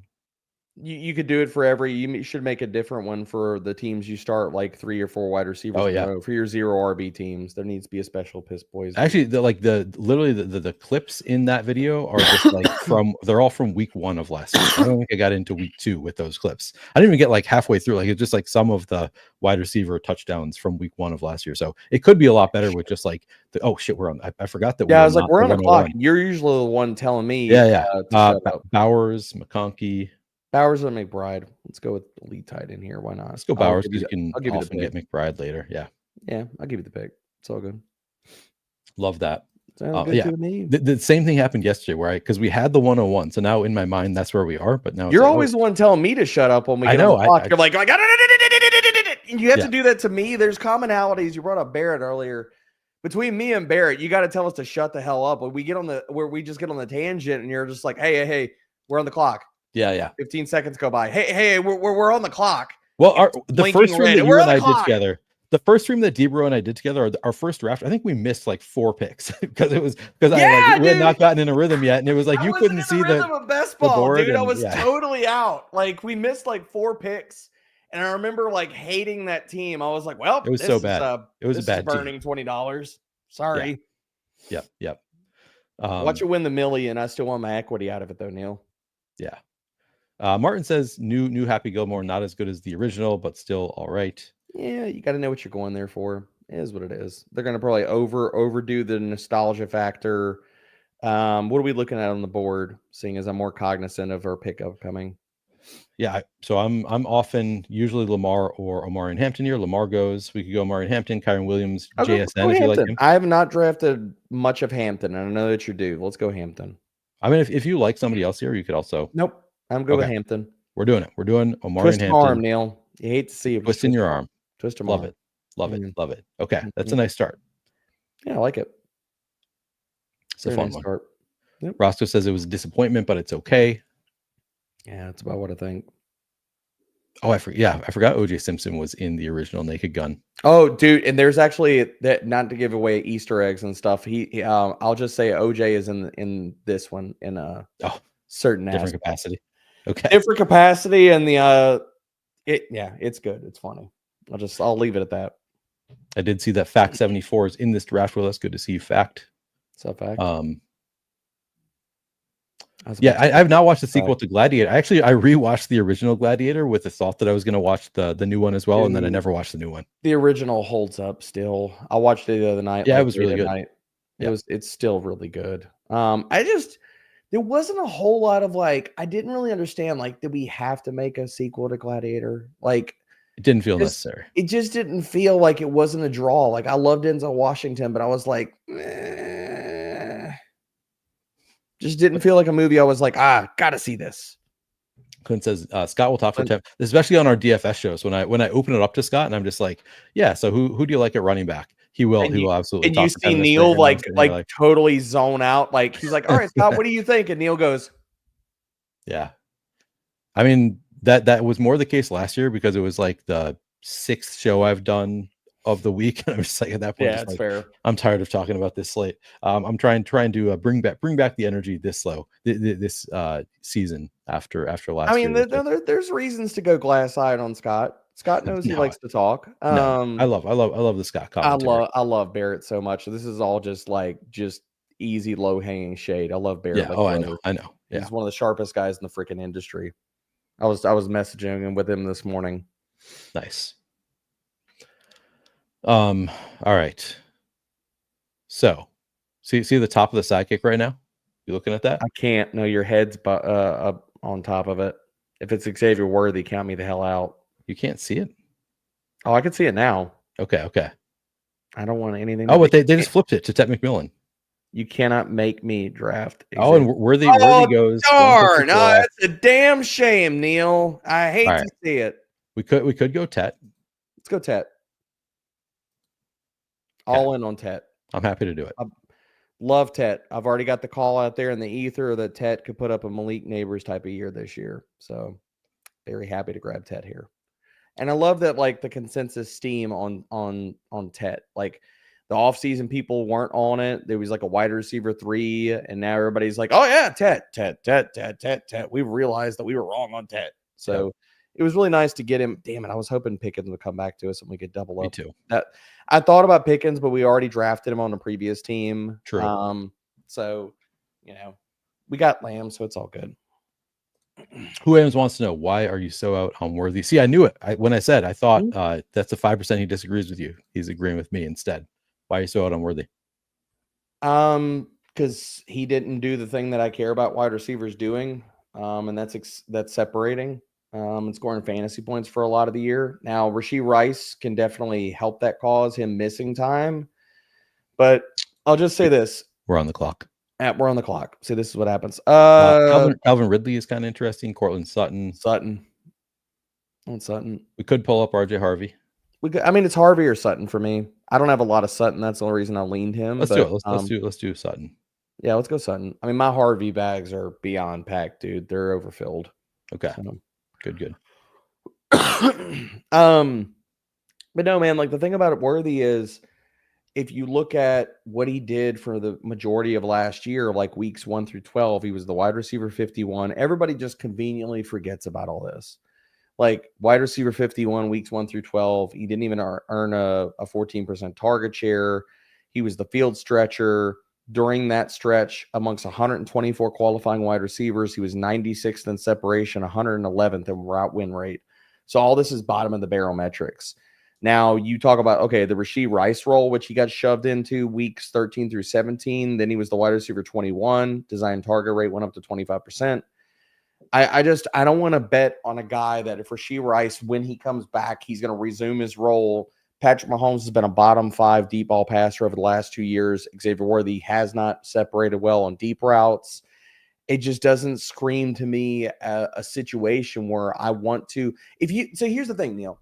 If you told me Xavier Worthy was going as a high-end wide receiver 3, I would get exposure at that point, but that's not the case, dude. He's a wide receiver too. So it's like, I feel like I'm already paying for the Rashee Rice role in that stretch and then some. And when he goes back to being the field stretcher, like I don't have any want or need for Worthy. So it's like I'm paying for the Rashee Rice role for Xavier Worthy, and it's like that's already priced into his ADP and then some. So I'm good. All right, we're back on the clock. Pacheco is here. I could do Pacheco, Pollard, Jacoby Myers. How many wide receivers we got? We're more wide receiver head. Okay. We're at 0-1-3-1. Pacheco or Pollard. We already drafted Pollard, so if you wanted to go Pacheco, I'm fine with that. Yeah, let's do it. Yeah, let's get some variance in it.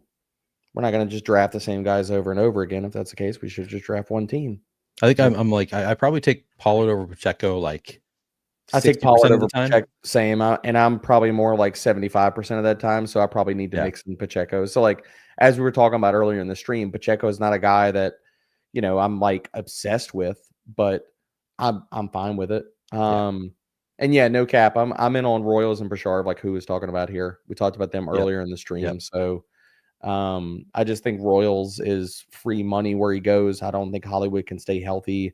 I've been on Brashard Smith the entire offseason, and I'm still there. I think he has a standalone role in Jarrett McKinnon. He's a Pacheco injury away from being the workhorse in that backfield. So solid team. What do you think about the team so far, Neil? I'm liking it. 0-2-3-1. CeeDee Lamb, Brock Bowers, Amari Hampton, Ted McMillan, Cortland Sutton, Isaiah Pacheco. We need to land it. Bo Nix on the comeback, or is that too early for him? It's a little bit early for him. We could probably get him at 92. So like at the next. All right, let's push it then. Let's push it.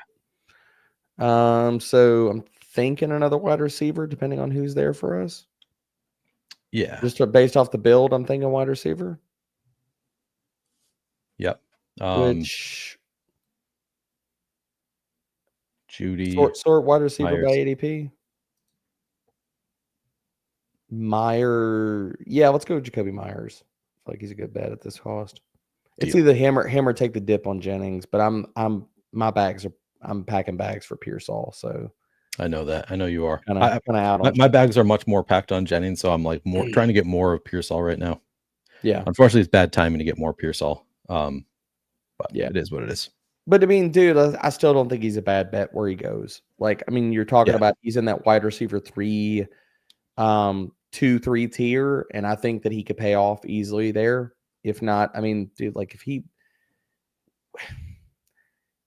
if we think that Brandon Ayuk is not going to be fully healthy and effective for most of the year, if Jawan Jennings was just a flash in the pan, and are we really betting on like a 4th-year breakout 27-year-old wide receiver now going into his 28-year-old season where he's walking in with maybe a calf injury or contract issues? Nah, I'm good without that. Like, I'd rather be all in on Pearsall.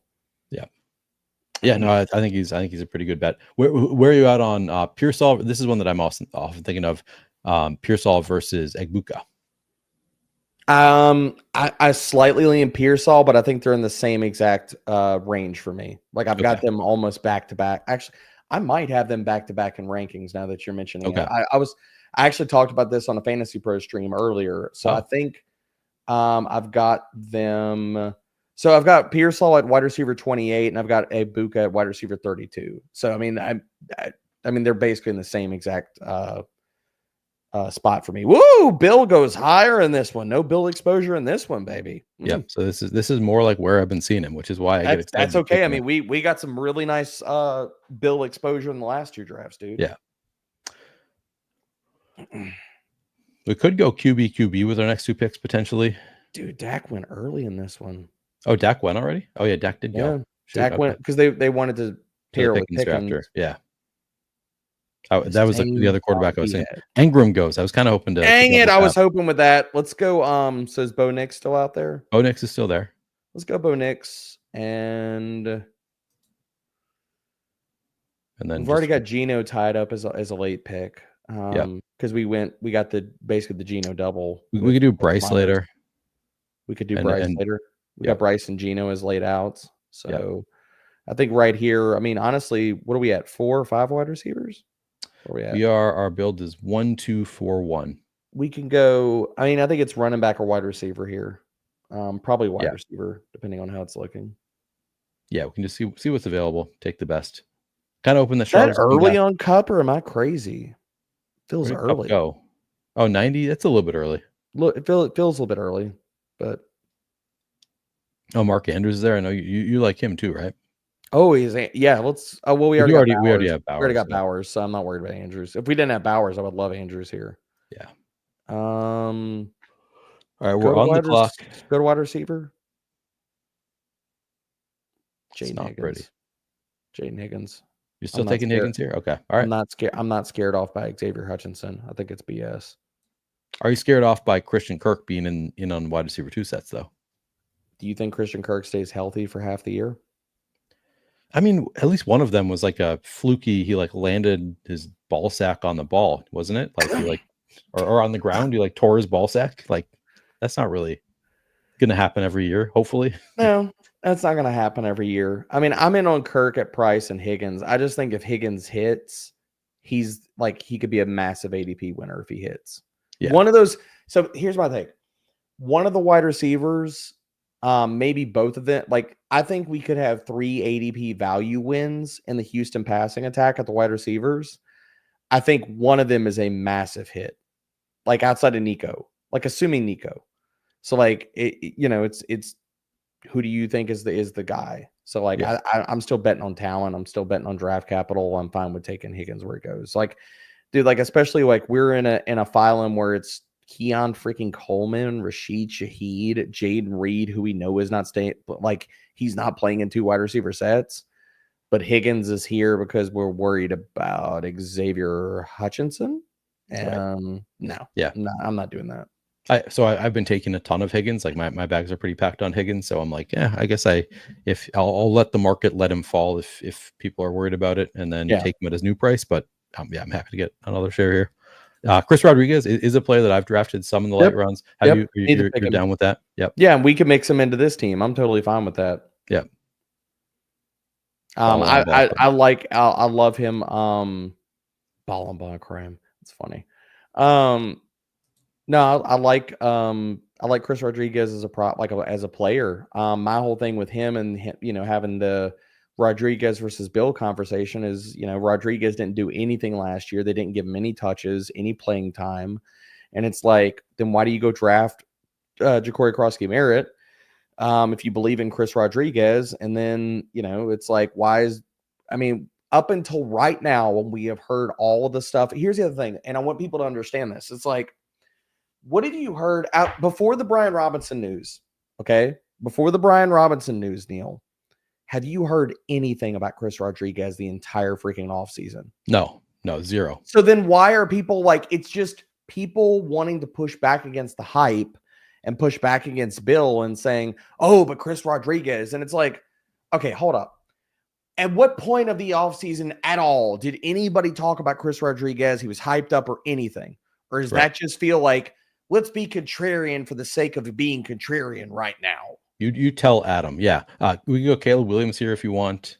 No, I don't want Caleb Williams. Keenan Allen, and then potentially Keenan Allen's fine. Yeah, let's go Keenan Allen. I was thinking we were going to get Stroud on the comeback. Stroud went super early, and then after I thought Stroud, and then Drake May goes. I did too. I thought both of those things too. So let's we still got Geno as laid out. So we got Geno and Bryce. Yeah, we're not. And I think Geno, considering we went Jacoby Myers and we have Brock Bowers, he's probably going to fall a little bit back to us too. So maybe we can push him and get him past ADP. Oh, that's right. Yeah, we're in a good spot. We're in a good spot, and then now we can kind of load up on running backs depending on the board because we only got 2. And we got our bags are packed of like wide receiver and stuff. What's up, Kieran? Good day to you also. Rabona says, how funny would it be if Krosky ends up being a 0? I need him to absolutely smash. It would be way funnier for me if he smashes. It's so much funnier if he does the things we all think he's going to do.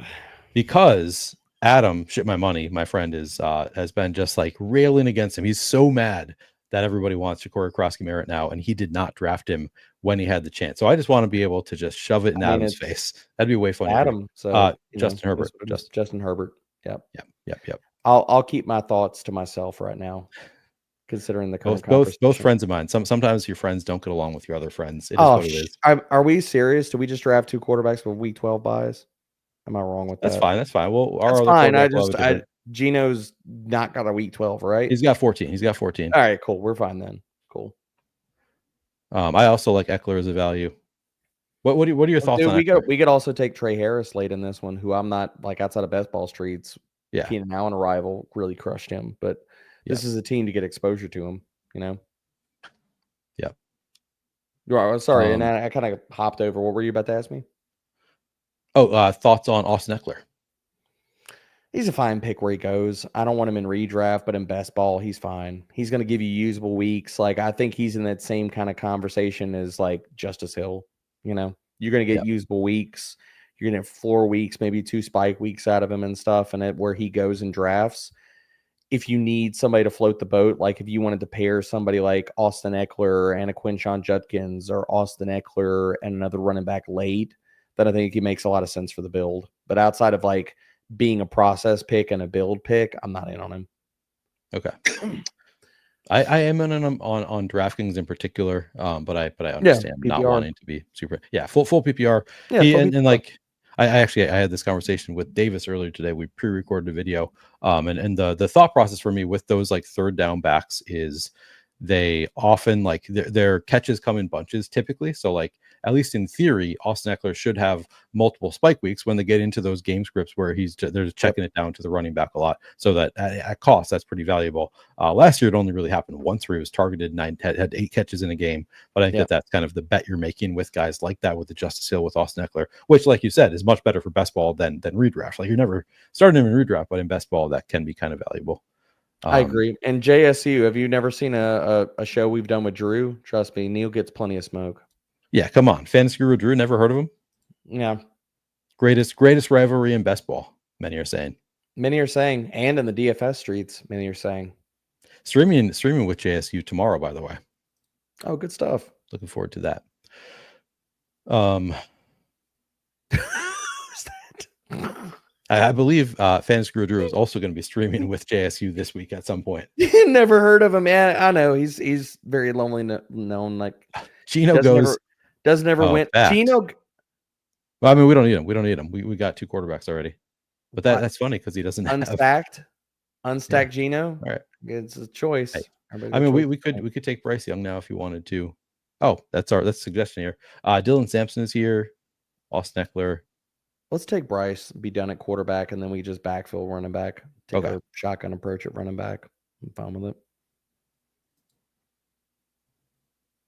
All right. Because I mean, like we've already built like this is basically a hero 0 RB team. Like we're gonna need some outs late at running back to hit for us. I'd rather be just done at quarterback, especially Bo Nix can do the damn thing, but this is also a pretty good like a strong 3 QB team. Yeah. So. Yeah. And we already stacked up all of our QBs, so I like it. And then we just back the backs. We're in a good spot here, I think. Yeah, I do too. I think we're in a good spot. I mean, 13th round, we could between now and when it's all quits, like put 4 more running backs on this team at least, and call it. It's a pretty strong like spot for running backs right here too. Agreed. Yeah, like pull up the running back options, Neil. Oh, dude, yeah, we're in a good spot. There's a lot of guys here I like.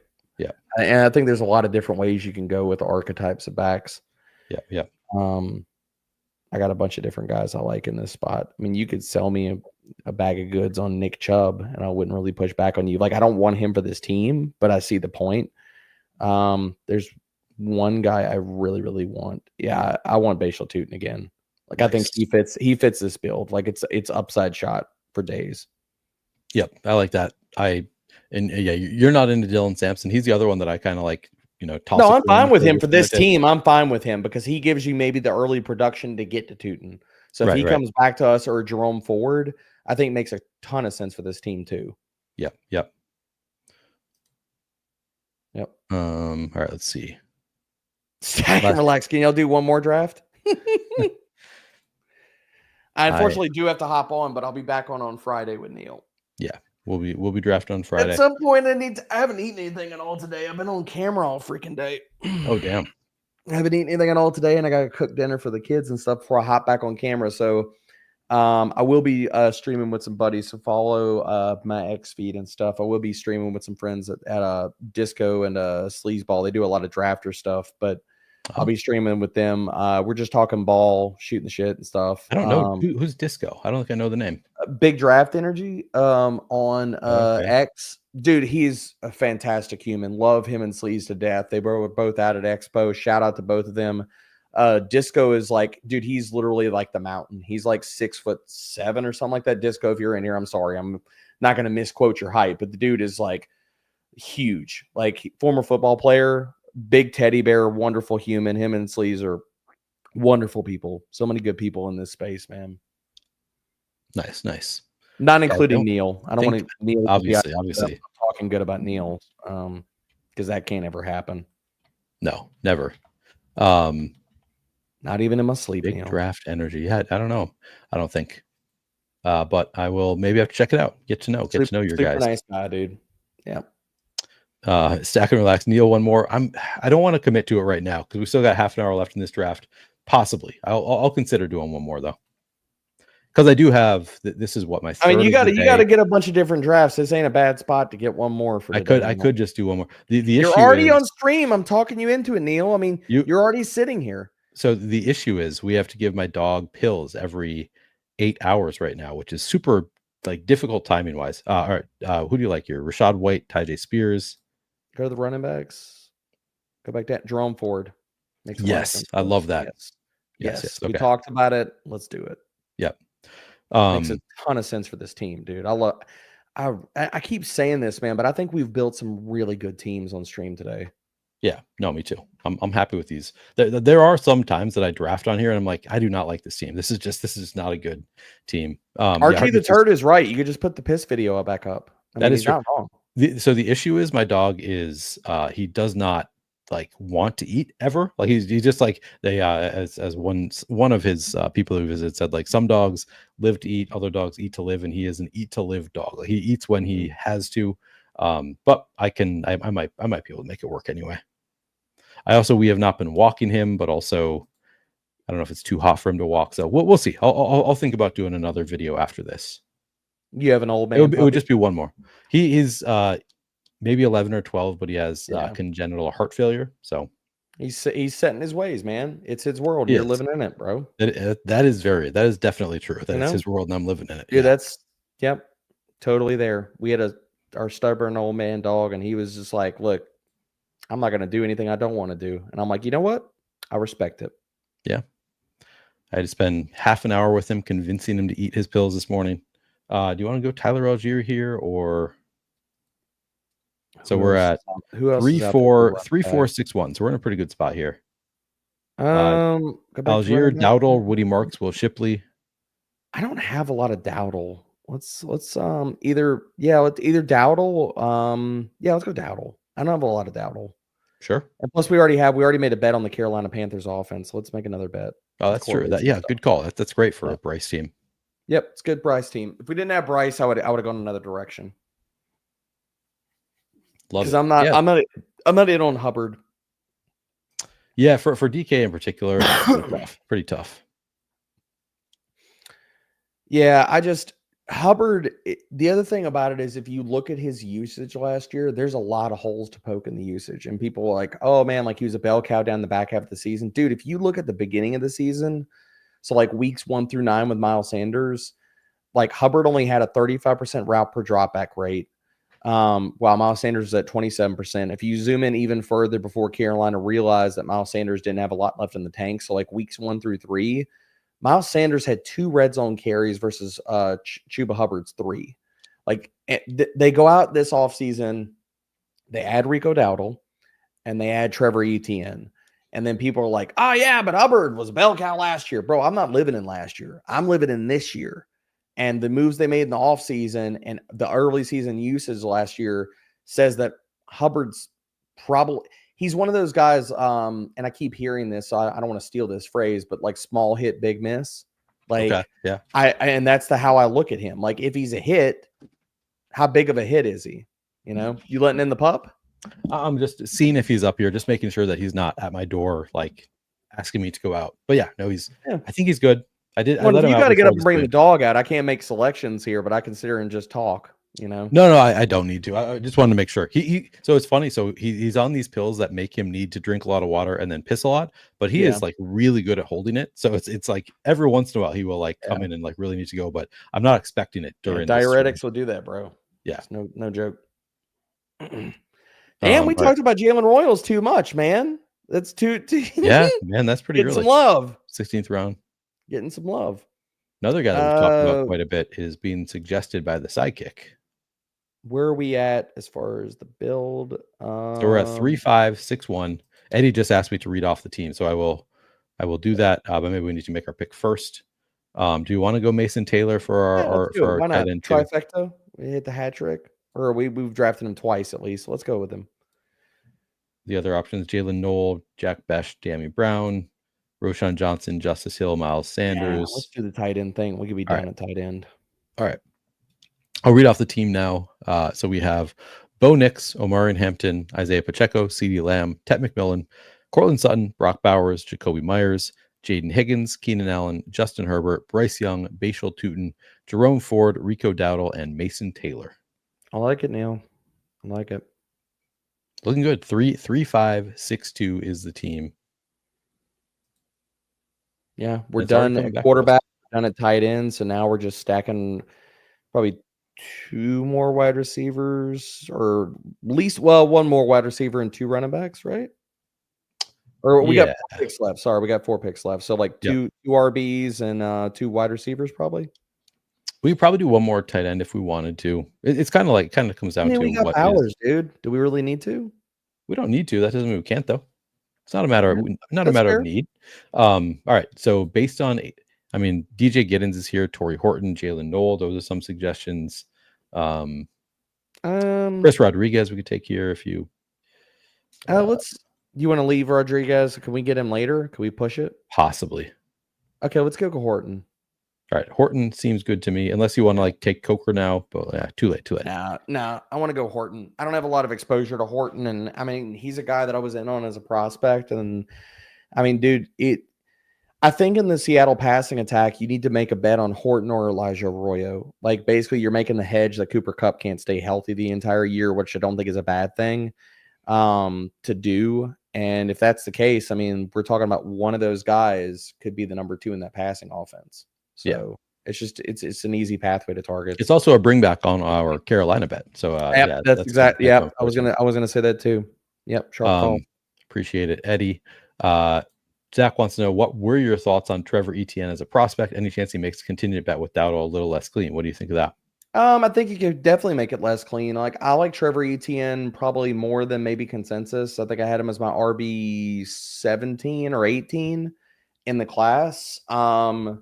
I'll pull up my write-up on him real fast. I agree with this. WFN says Hubbard is the kind of player that stays on the right side of the board for me. I have shares, but I'm not reaching to get 8. That's exactly kind of how I feel about Hubbard. Like I'll take him some, but it's not. I just don't see him as a guy that you needed to have this year. Just to contextualize Trevor Etienne, I thought he definitely popped in a few different metrics. Like if you go back to 2023, a player that was 15th in yards after contact per attempt, 21st in elusive rating. I'm just rolling down my prospect profile. My comp for him was Kenneth Dixon. So I definitely like him. I think he's got pass game utility. Like if you were to tell me Hubbard and Dowdle both get hurt, Trevor Etienne, we're living in a world where he's the workhorse back for like a week or two, I could definitely get down with that. I just realized that both Jalen Coker and Jatavion Sanders went even before our last pick. All right. It is what it is. Yeah, it's fine. We've got Tet. We've got Dowdle with our stack, so we're good. Fine with it. Like we don't, I don't think we need to go crazy about Carolina Panthers. It's fine. Yeah. I think I will probably do one more draft after this one. I know you have to go deep, bro, but because these have gone pretty quick. They've been pretty quick. They're flying, dude. I was fixing to say this doesn't feel like. We've been on here for 2 hours plus, and we've done 3 drafts already. Yeah, we're flying, not even 2.5 hours yet. Yeah, these drafts have been going very, very quick, dude. Yeah. So I'll throw on some tunes and I'll do one more draft after Debro exits. And then I'll be back tomorrow with John, with the Rum Pure guys. And then on Friday, Debro and I don't know if you'll be on with me right when I start, but we'll figure that out later. But I'll be We'll streaming figure on it Friday out. regardless. And Debro will join me at some point. It's a wide receiver or running back. What are we looking at? It is definitely not Jalen Knoll. Let's go Knoll. Okay. Noel sounds good to me. Yep. Could go Chris Rodriguez or something else. I'm hoping he comes back to us. Okay. That's my hope.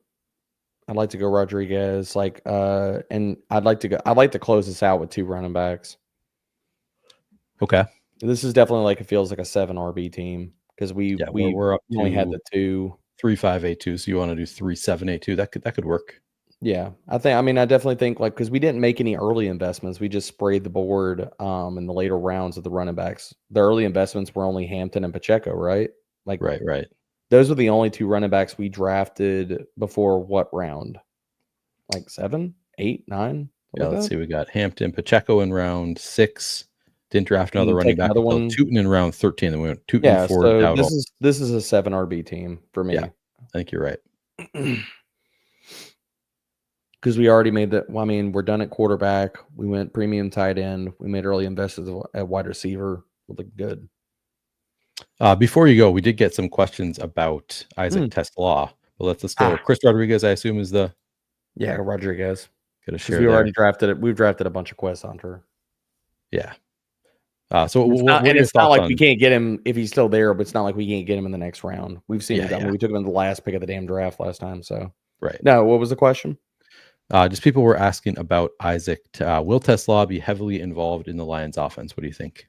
I mean, I think he's going to, if not out of the gate in week 1, I think very short order, he's going to be the wide receiver 3 and he's going to be the starter in that offense. We know they're going to run a crap ton of 11 personnel, so 3 wide receiver sets. I think that if it's not by week 1, you're probably looking at a scenario by week 5 or 6. You're seeing Tesla worked in, or he is the clear starting wide receiver 3. So I think he's a really good bet at cost. He's an upside. It really just comes down to what do you think about the Lions offense this year? I still think they're going to score a crap ton of points. It just, do you think they take regression, and how far do you take that regression? But at his cost, dude, I mean, he's going in the 16th round around a lot of other wide receivers that we're just banking on 3 spike weeks for them to pay off in a best ball format. And at that spot, totally down with it. Yeah. Yeah. Nice late round pick. Phil, I don't think I've drafted a single share of Phil Maffa yet. I'm not drafting Phil Maffa. I wasn't on him as a prospect, big guy, but not a ton of juice. You definitely need some clear running lanes. I understand it. There's just other guys. If we're talking about this later round, I want to either bet on talent or situation over Phil Maffa. Again, guys that are going this late, I take the shot on Chris Rodriguez, Sean Tucker, Kyle Monangai, all of these other guys or other guys that are clear RB2s on their team. You know what I mean? Or have pass catching upside, or both. To where I'm not, it feels too thin. If this was something we pushed out, you were doing a best ball draft at 23 rounds or 22 rounds, then maybe I could give you a case for Phil Maffa. But round 20 with the options that are there, I can't get there. Do you think LaQuint Allen should be scaring me off of Tootin or any of the Jaguars backs at all? No, I think LaQuint Allen was overrated, to be honest, man. He had a bunch of pass catching. Upside and stuff like that. I wasn't enamored with his metrics outside of the pass catching, and I wasn't enamored with his film and as a prospect. So no, I'm not worried about LaQuint. I get the reason, but I'm not down with the thesis of it. Okay. We are go up next. Do you want to go Jarquez again? I mean, or do you like something else? Screw it. It's Jarquez. Okay. You don't want to go Will. I can't pass him up at this point. He's free, dude. 3-7-8-2 is the build. Let's read it off. Let's read off the team, the final team with Debro. I'll be doing one more draft after this one. Bo Nix, Omarion Hampton, Isaiah Pacheco, CeeDee Lamb, Ted McMillan, Tetaroa McMillan, Cortland Sutton, Brock Bowers, Jacoby Myers, Jaden Higgins, Keenan Allen, Justin Herbert, Bryce Young, Bashal Tootin, Jerome Ford, Rico Dowdle, Mason Taylor, Torrey Horton, Jalen Knoll, Chris Rodriguez, and Jarquez Hunter is the team. It's a 3-7-8-2. Again, I think it's unique in the construction, but I think it works. Yep. Feeling good about Down with it. I think it's a really solid team, man. Again, I think we've built some good teams on stream today. No brain farts for myself or you. I think we did a good job. Yeah, we kept it clean. All right, you said you are doing a stream later on tonight. What time does that start? Or you're starting right now? That is so we're supposed to start at 7 p.m. God time, aka 7 p.m. Central. The best time zone. That's right. So we'll be doing that. It'll be me, Big Draft Energy, and Sleazeball. Just talking players we're in and out on, just kind of riffing and vibing on that. So anybody stop by, I'll try to stream it to my X handle so anybody can easily find it and stuff, or go check out the guys, Sleaze and Big Draft Energy. If you need it, just tag me out on X. If you don't follow them already, please do. And then all the things and stuff at Fantasy Bros, man. Like I just updated my perfect draft article, which has I'd have to go do a head count again, like 70, 80 players in there, basically telling you at every single round of the draft who I'm targeting. Plus all my other draft kit items for Fantasy Pros are up to date. If you're doing redraft, you're doing best ball. If you're not using Fantasy Pros tools, I mean, you're not doing it right. I mean, we've got all kinds of new stuff hitting the site. Like we just updated, the real time. So we just dropped this the other day. The devs working on this and got this live. It's real time ADP. So players like Ja'Cory Cross-Key-Merritt, like Keenan Allen, like all these other guys where ADP is not going to shift quickly enough to really kind of give you, whether it's redraft and stuff, the idea of where they're going. You can go to real time ADP on fantasypros.com, find that, see where they're going in the last 24 hours to give you a better idea of where should you be drafting these guys, where they're going in drafts. So please check that out, as well as everything else. And over Fantasy Pros with the draft kit and so for everybody that's still doing best ball streams and trying to get all these drafts in, if you're watching Neil's content, which you should be, I am expanding my top 200 that's out on the site right now to a top 250. So whether you are doing these best ball drafts on DraftKings or wherever you have 20 to 24 round drafts, it should cover you for all of that. Very nice. Very nice. All right. Go check out D-Bro's content. Make sure you follow him at D-Bro-FF. Is it _FFB? Now I'm forgetting. _FFB. At D-Bro_FFB. You can find, he'll be streaming to his X. Go follow the D-Bro stuff. And we will be back on Friday with some more best ball streams. I'll be back tomorrow as well. But D-Bro, always a good time. Appreciate you helping me draft. I'll see you on Friday. And of course, usual, I'll see you not in these streets, but in the tech streets. So I'll see you around. All right. Later, D-Bro. All right. I'm going to continue drafting here. After this came up. Let's just take a quick look at the exposures before I get into one final draft. So this is on thesolver.com/best-ball-explorer. This is the best ball explorer. If you just Google it, you'll find it on the solver. This is actually free to use. Not really a plug for them. Just a cool resource if you are looking for something like this. Just want to look at my exposure. So this is I want to look all my portfolio exposure. So these are the by dollar amount. These are the players that I have the most of right now, because I get this question a lot. Figured I might as well pull it up. I updated some of it this morning. It's not completely updated with all of my drafts, but we're getting there. So a quarterback, JJ McCarthy, 24.4% exposure. I've got 2244 on JJ McCarthy so far. Drake May, my next highest in terms of dollars, 16.1% exposure. Pretty happy with the exposures here. Did not draft a lot of elite quarterback early on, so I'm a little bit light on. I've got 7.3% Lamar, only 4.3% Josh Allen, but I must have drafted him in a higher dollar contest at some point because I've got $853 there. But in general, happy with the top quarterback. I'm just going to do this real quick and then get into another draft because that's what we're here for, right? We want to draft. Bashal Tootin, I believe, is the highest dollar amount I've spent on anybody so far.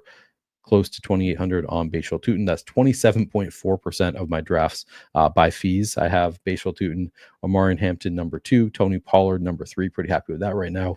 RJ Harvey number 4. Ja'Cory Krosky-Merritt. Love to see that. Only 6.5% exposure, but I drafted him in a 555. So 16.3% of my fees are on Ja'Cory Krosky-Merritt, more so on DraftKings where you get to 20 rounds. Feeling good about that right now. Trevion Henderson, wish I had a little bit more, but 14% of fees, 9.4% exposure. I drafted a bit. Pretty happy with that.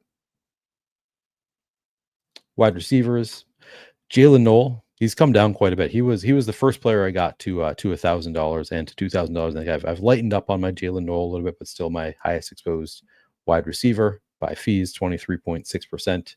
Juwan Jennings I've got in the $2,000 club. That's more Luther Burden than I realized. I have $1,900 spent on him, but he's been free on DraftKings for a long time now. So have a lot, 18% on DraftKings. Luther Burden, Pop Douglas, Justin Jefferson. Happy to get that exposure up. Tight end, it is Brock Bowers at the top for me. 20.8% fees on Brock Bowers, 16.7% on Harold Fannin. Feeling really good about both of those right now. Brock Bowers, I think, is just a beast. Great pick on DraftKings in particular. 22.6% of fees on DraftKings.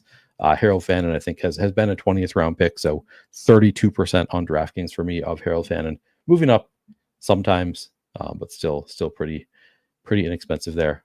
All right, let's get into a draft. Going to do the $20 Millie Maker again.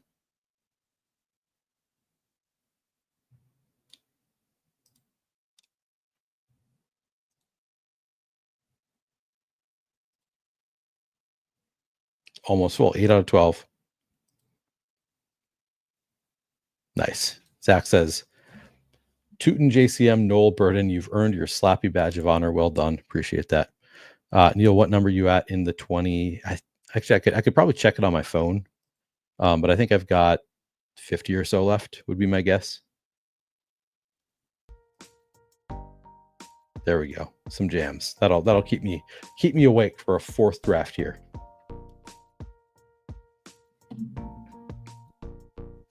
Got the 11 hole in this one. All right, let me see. I think I can find that on my phone. If I just go to enter a draft, it'll tell me.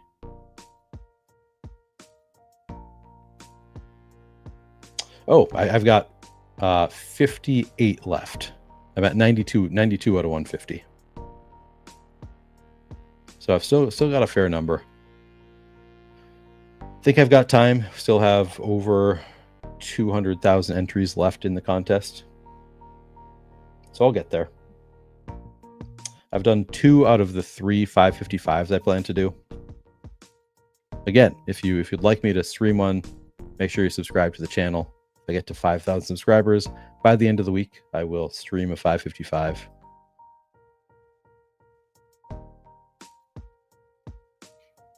JSU, you're gonna have to send me a link to set up so I can stream to this channel as well. Or if you want me to set it up, we can talk, because I'd also be happy to just set up the stream that we're doing tomorrow. Either way works for me. Looking forward to that, though. I think we're doing 3 Eastern.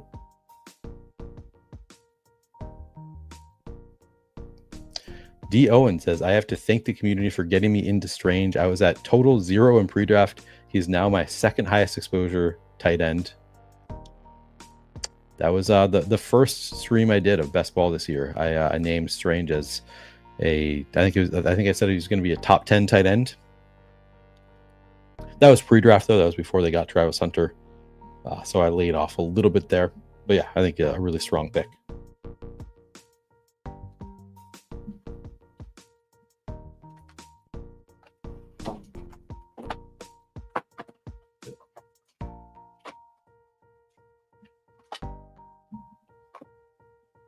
Got to charge the phone.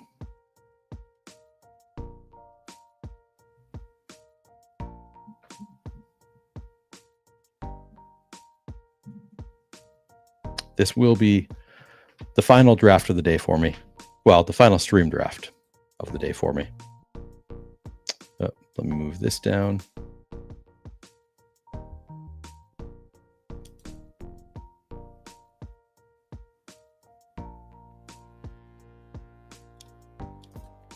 I have a $3, Eddie says, I have a $3 DraftKings team with a loaded wide receiver room. CMC, Achan, Brown, and Hampton. That team can't be built right now. Yeah, you do need Achan to not be hurt. Those ones are fun. Get in early.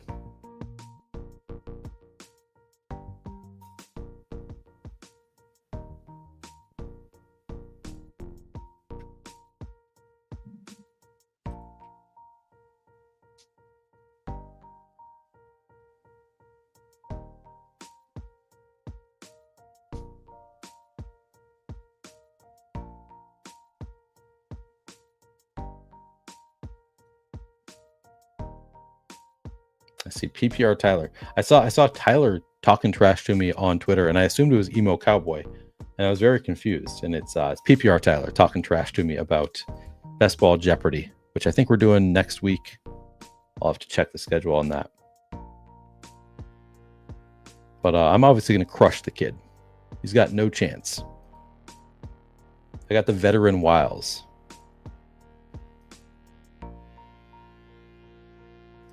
Kid can't multiply 3 by 3. I am personally buying Achan combos that I couldn't get before. Now with the injury, I'm liking it. I'm not taking him here, so I would not take him at the turn anymore. I think I'm going to go London here. Could go BTJ. I already did. This is week 17 too, right? Atlanta and the Rams.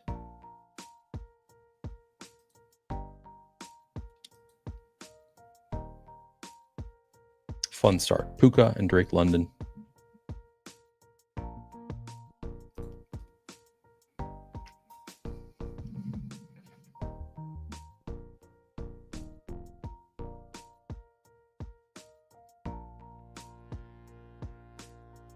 Next Wednesday, it sounds I'm going to be doing this. Best Ball Jeopardy.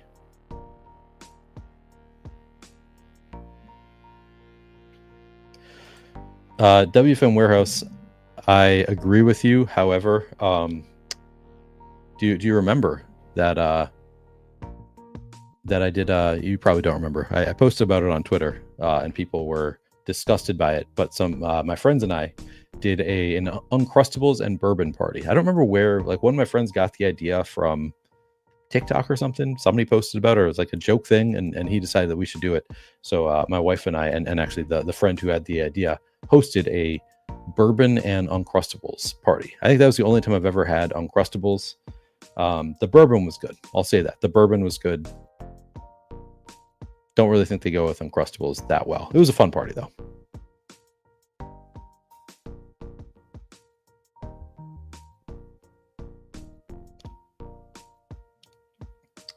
Might draft a 555 tomorrow, JSU says.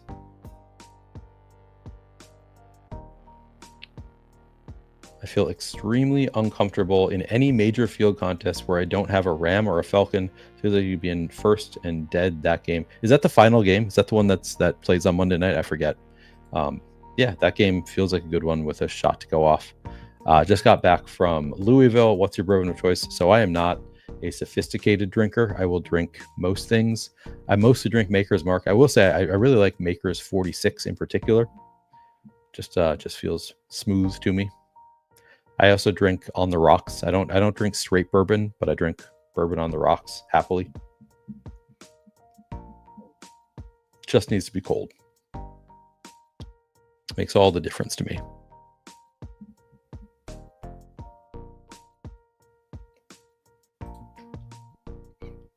Daniels and Hurts at the turn is different.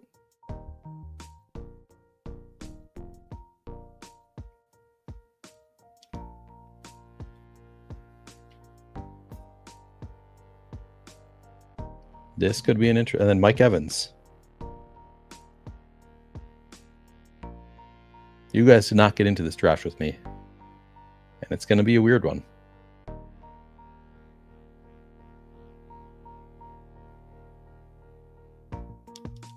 So where did it start to get weird? We had Jamar Chase, CeeDee Lamb, Jahmyr Gibbs, Bijan, Barkley, Jefferson, not there. Pretty normal. Pretty normal. Bowers a little bit early, but I like it. Chase Brown at 17. I guess that's a little abnormal. Yeah, it's really just here. It starts getting weird. Jaden Daniels at 24. Jalen Hurts at 25. Mike Evans at 26. Then it gets normal again. We'll see. Maybe I'll get a nice fall here.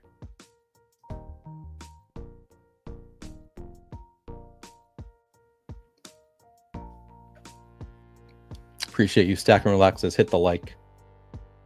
Are you in this draft with me, Stack and Relax? Anybody else in here? Maker's 46 and mix an exceptional old-fashioned 2 ounce Maker's 46, 2 dashes Angostura bitters, 1 dash orange, and a large bar. And a large bar spoon, or okay, of simple syrup. Okay, all right.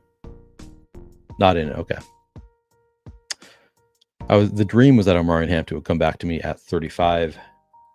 Dream did not come true. Tyreek Hill is kind of the least exciting faller for me.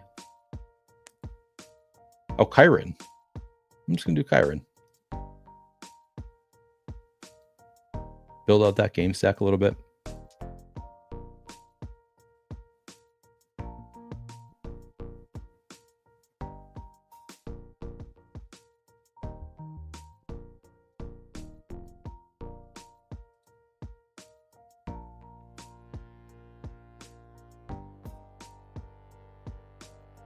I've got 2 thoughts on what I want to do with my next pick.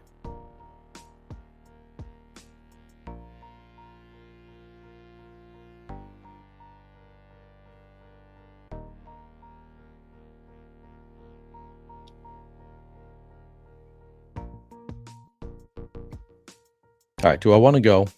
I'll just put it out there because I don't care. Devontae Adams or George Kittle? Who should I go? Devontae Adams or George Kittle? You tell me what you think I should do. I've already got Puka Nacua and Kyron Williams.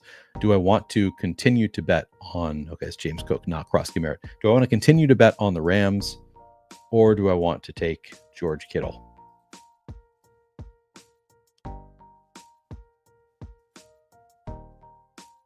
What do you think? What do you think? We got 9 seconds, 8 seconds. If I don't hear from you, I'm going to go Devontae Adams, Ram stack. Oh man, first answer was Ram stack. Rex then said Kittle, so it was 50-50. We got the Ram stack. Would have been happy with either of them.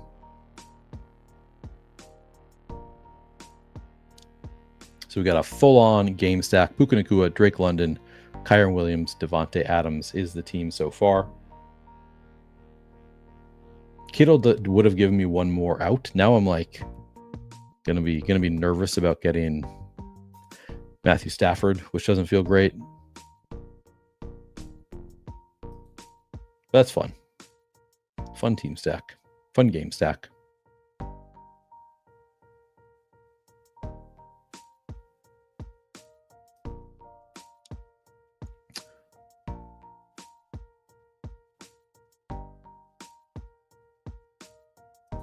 Billy said, I've almost gotten overflow drafted the last couple times, but I had fun drafting that first. Yeah, you were in one with me today. Do you have any Packers overall? How much? I can look that up. Yeah, I do have 2 late quarterback options, which is nice. So let's see. I've got a little time before my next pick. How much do I have of the Packers?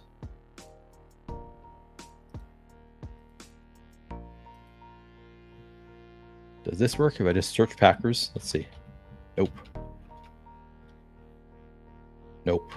All right. So let's see. Jacobs. I've got 6%, 6.5% of fees, $658 on him total.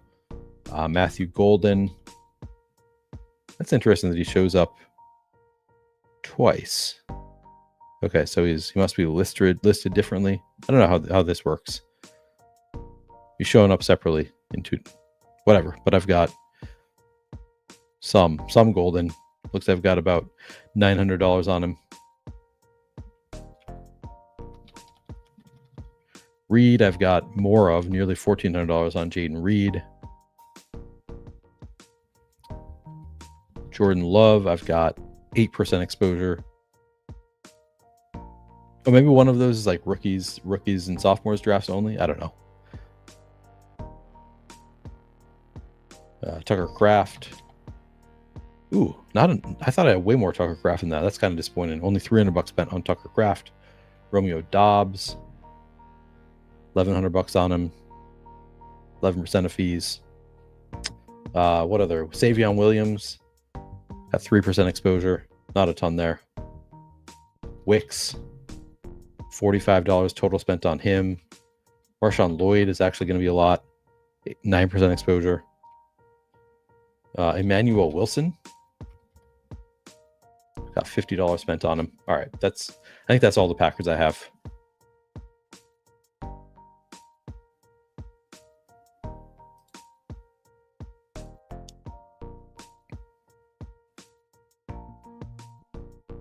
Yeah, okay. Rex in for the Devontae pick also. Good. Different position in the new, but I haven't done the new mini contest yet. Highest CLV score in the new, after I make my next turn of picks, I'll go check it out. I don't think my CLV scores are that great. I don't think the metric is all that indicative of how good the teams are, because it's so it's all based on, you got one player who rises 100 spots. That's worth a lot, as opposed to getting a full team of players who rose 20 spots. So it's not my favorite metric to look at, because then you can also just have one player who drops 40 spots is gonna kill you, even if they're still a fine pick. So I don't know. I don't think it's the most telling metric, but I will check it out after my turn picks.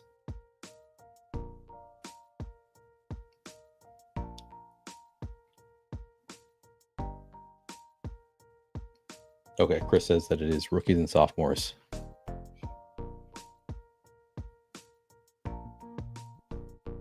I've pulled up chat on my phone, although it is small to look at there.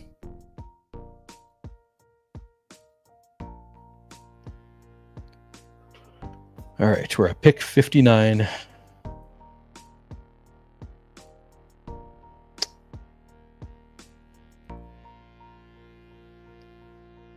Maybe I'll go Pearsall here.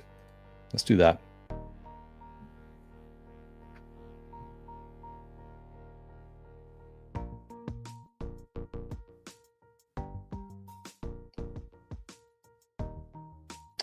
The downside of Pearsall here is the person right next to me took George Kittle, and he'll have the first shot at Purdy if he wants him. I think I need some running back help. I like RJ Harvey here quite a bit. All right, let me go look at my CLV, and this is in the DraftKings Millie specifically. Now I go to drafts, DraftKings season.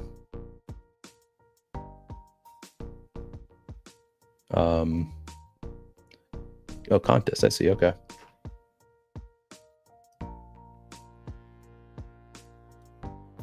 Okay, and then sort by ADP CLV. 166. Not my best show in there. Draft Capital CLV. ADP overall. Is that different? I don't know what that means. I have not looked at this that closely. But let's see ADP CLV top team. Is this what I assume this is what you mean? But let me know if I'm wrong.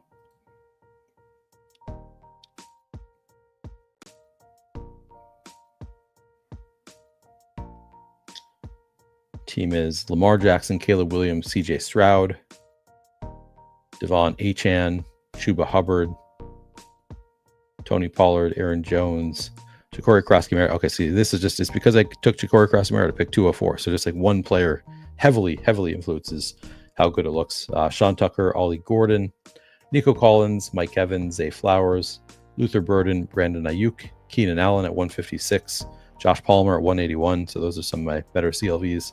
Hunter Henry, Bretton Strange at 180, Hero Fan at 228. It's a pretty nice team. But then Ayuk kills it.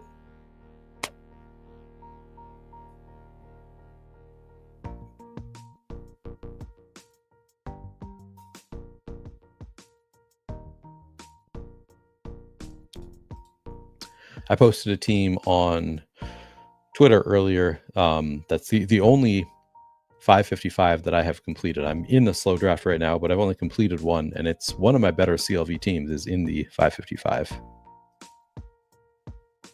But I'll look at that later.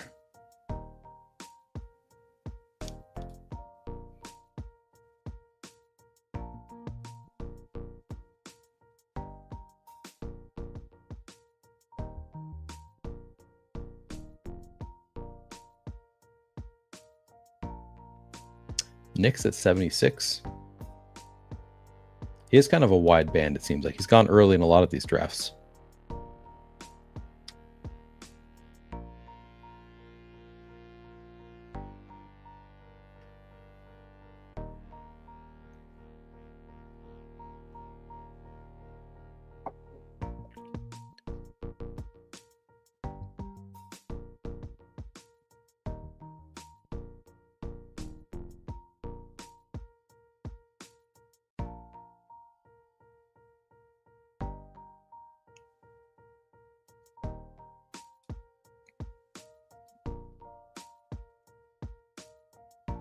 Yeah, I think it's Juwan Jennings for me.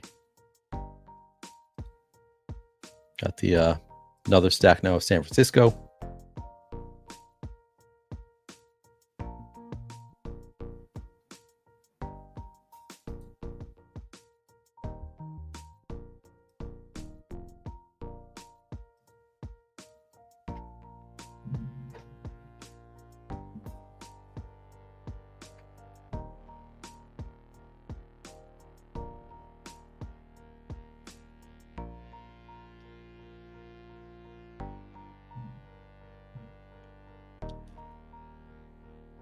Mark Andrews' suggested pick is interesting.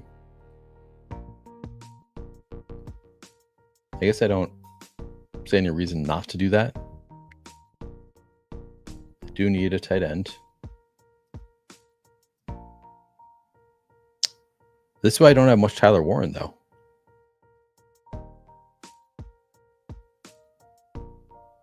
I'm gonna go with the sidekick pick here. All right.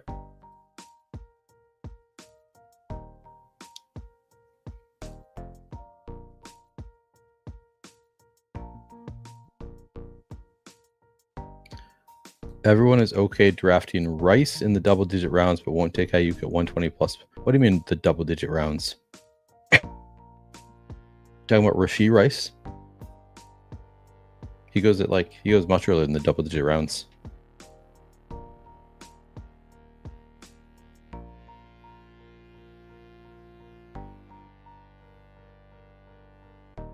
We are always grinding C money.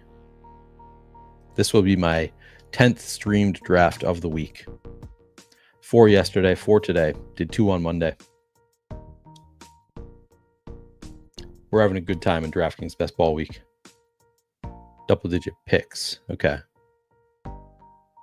I mean, the difference is, I think the concern with Ayuk is like the coach speak is like, we're going to start looking at him after 5 weeks. So like the earliest to come back is week 6. But it sounds more like it's likely to be longer, and then we don't know how injured he's going to be when he comes back. Whereas Rashee Rice, it's like he's not injured; he's just suspended. I mean, I guess he is coming back from an injury also, but all indications are that he's healthy at this point. It's just he's coming back from a suspension. So I think it's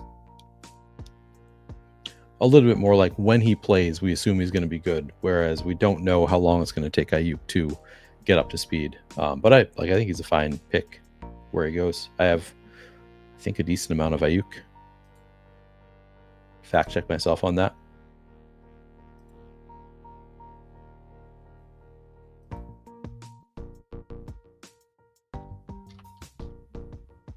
Yeah, 9.4% exposure, 8% of my fees.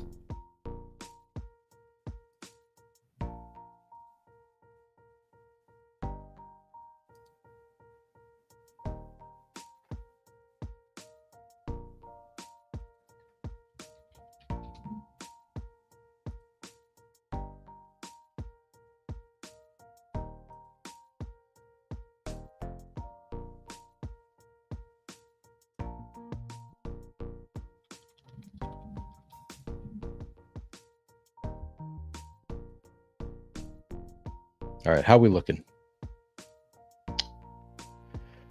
I was hopeful that Baker Mayfield would make it back around to this turn so that the person drafting right before me would be more inclined to take Baker Mayfield instead of Brock Purdy. I think the fact that he went hurts my odds of getting Brock Purdy to come back to me, and I've got him double stacked, so that would be kind of painful. But it is what it is. We'll adjust.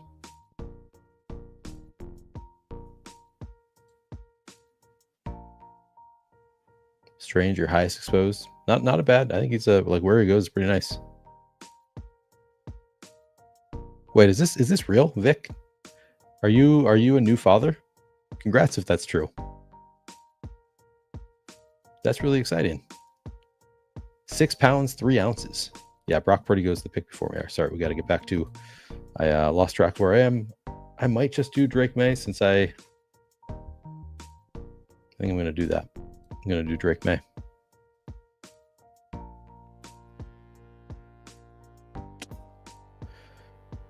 As expected, the Kittle drafter takes Purdy here. All right.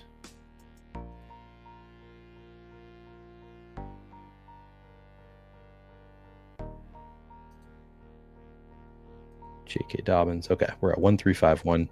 Get back to chat though. It is real. It is a real thing. Vic did not know that you were expecting a child, but it is real stuff. That's awesome to hear. I just had one of my good friends who lives out of state just had a baby yesterday that was a month early, but seems healthy.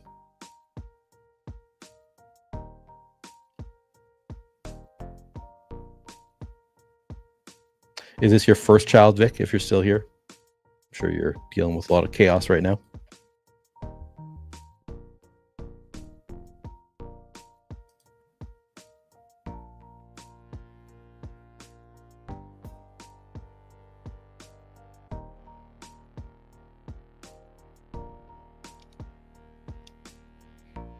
That's funny. Get back to drafting. Your kid won't go to college.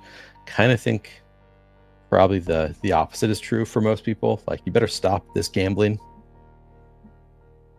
This is one of the few places you're going to find people saying you need to get into drafting. Not financial advice. This stream is sponsored. I want to be very clear about that.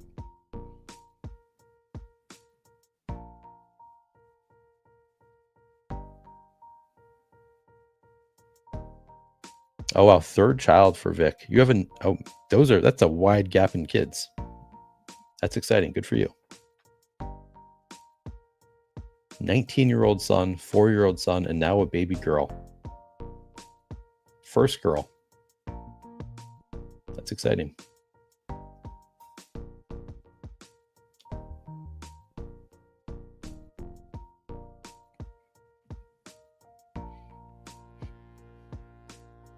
Some people, you don't get both genders. You keep having kids. My grandparents had 8 kids. Every single one of them was a girl. My mom was one of 8 girls.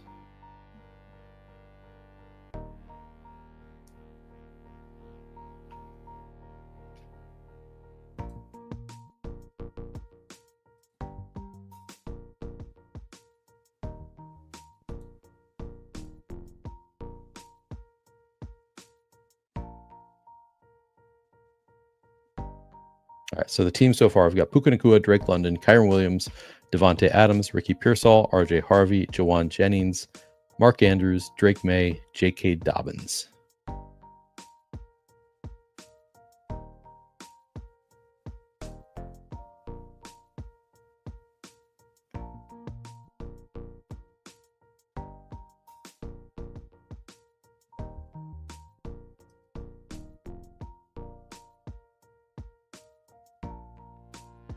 Probably need to stack up Drake May at some point.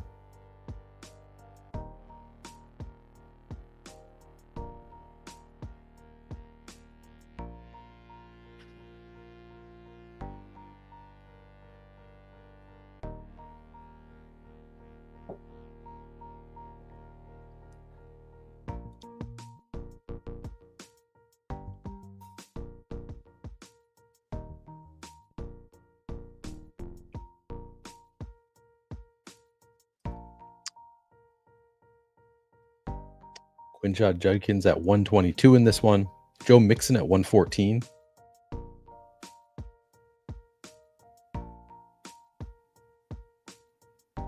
T-Law finally goes at 129.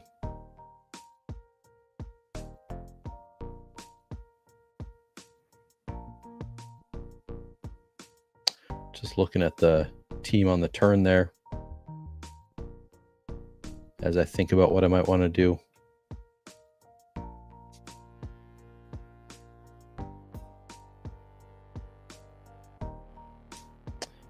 Darnell Mooney goes.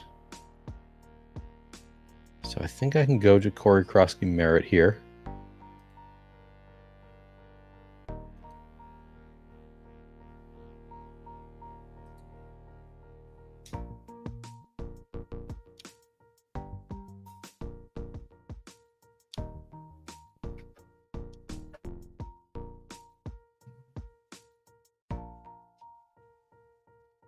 Then Michael Penix for my quarterback 2.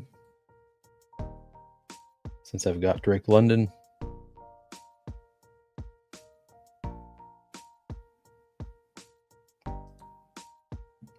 Appreciate the reminder. C-Money, yeah, please do like the video if you have not already done so. Subscribe to the channel. If we get to 5,000 subscribers by the end of the week, we will stream a 555 on this channel. If you want to get notifications when I go live, you can hit the little notification bell to get alerts. I'll be streaming tomorrow with the Rumpier Sports guys. Back on Friday. D-Bro is going to join me at some point, either at the beginning or at some point. And then I'll stream at least one day this weekend as well. I think Jake Tribby, Jake said he has some free time, so he'll join me for one of those streams again. Also going to be putting out some shorter form content, some shorts, some 10 to 15 minute video reviews of some drafts. So busy week on the channel. So hopefully you'll join me for some more drafts. Really like the pace on this one. I kind of assume 4 drafts will take 4 hours. We are halfway through draft number 4. More than halfway. We're in round 12. And it's been just a little over 3 hours. So nice pacing today. I'm going to close my door now because I just heard my dog run downstairs, which means my wife is home.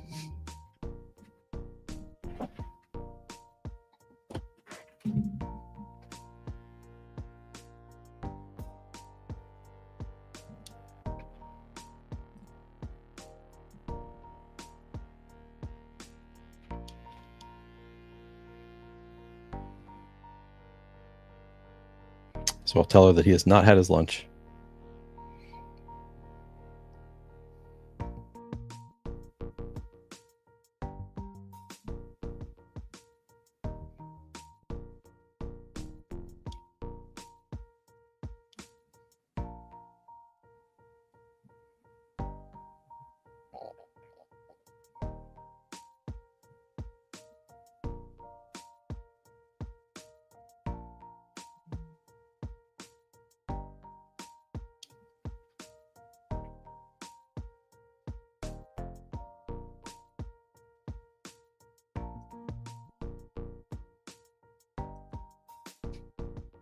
I mean, she knows that I'm streaming.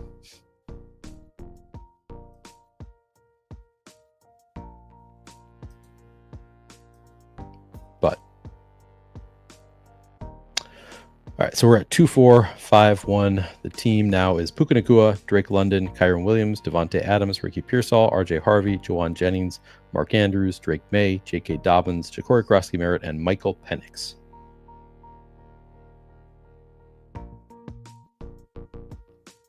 Looking good.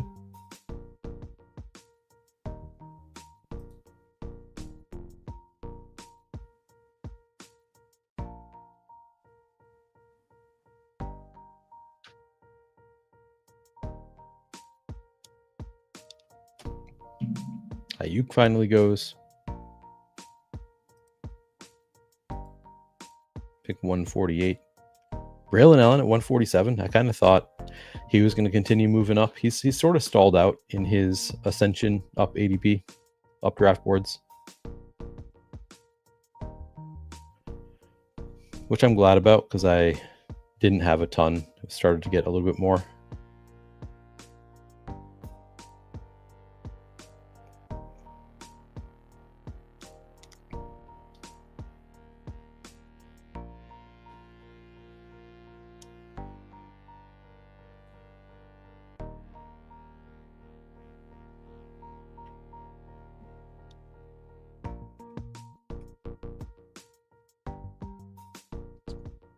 Would have liked Dylan Sampson there.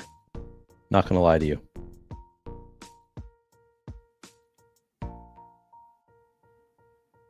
All right. I could just take Stafford here. He's been going so late. I don't really care about these. I like both these running backs.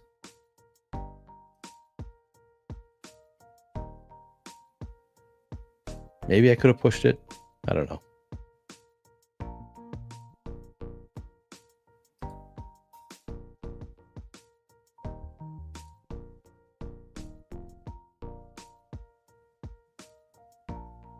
I guess Pop Douglas went.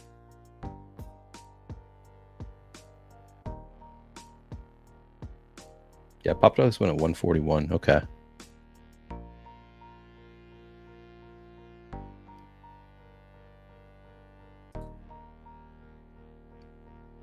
Tyler Algier, is he going to continue to fall? How many running backs? I have 4 running backs now. I'm going to go Hunter Henry, I think.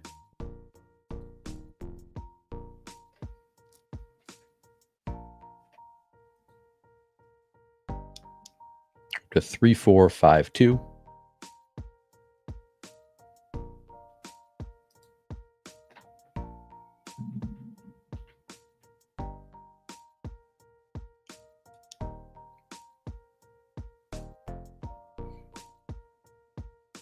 So who was it that was asking about the CLV? What's your best CLV team? I feel like mine are not amazing from that standpoint. I can show them. I'll go back there. So if we go to drafts,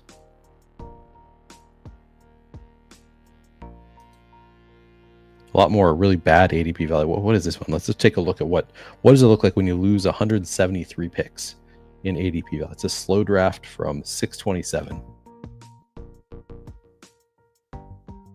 Every single one of my quarterbacks loses. I mean, Jordan Love, Geno Smith. So this must be one where I was forced to reach for a quarterback, I'm guessing.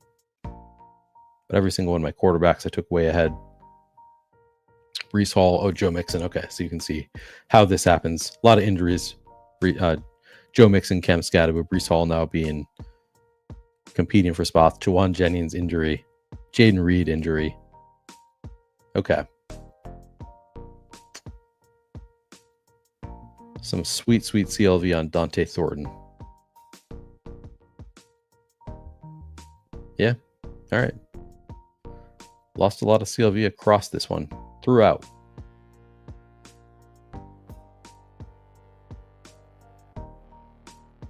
Then if I look at the other way, the nice thing is one of my best is the 555.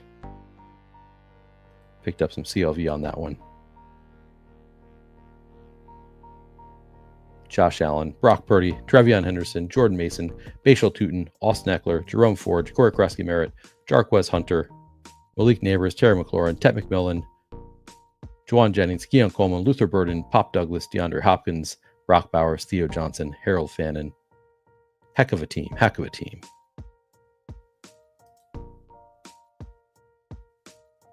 Okay, yeah, where you got Dobbins and Keenan in the 200s together, that's pretty sweet.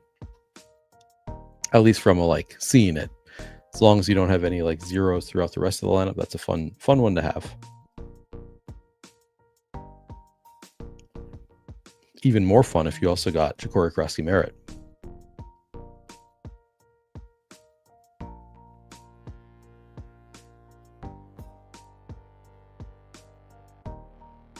Jerome Ford at 175. That's pretty nice. This team's name is Towelcaholics. That's funny. Towelcaholics.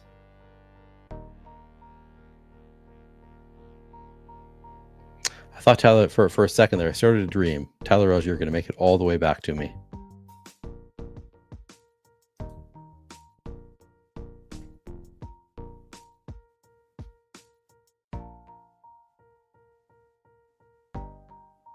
But honestly, I don't mind these options. Garendo at pick 179. Sure.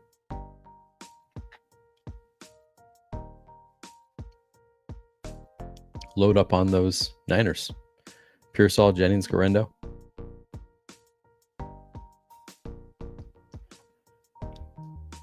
Mason Taylor. Have I drafted him in every single draft today? Keep it going. Got a game stack with the Patriots. We're now at 3-5-5-3. Puka Nacua, Drake London, Kyron Williams, Devontae Adams, Ricky Pearsall, RJ Harvey, Jawan Jennings, Mark Andrews, Drake May, J.K. Dobbins, Ja'Cory Krosky-Merritt, Michael Penix, Matthew Stafford, Hunter Henry, Isaac Garendo, and Mason Taylor with 4 picks left to go. Not bad.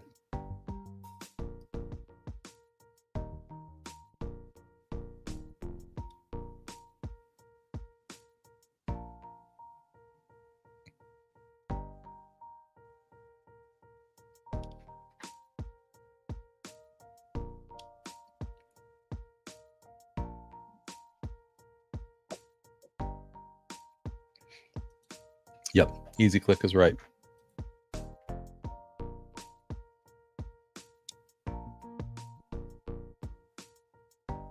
What kind of bills are those, C-Money? I try to look closely and I still can't even tell what those bills are.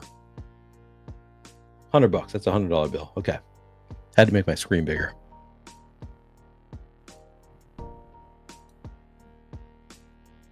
Nice. Swimming in it.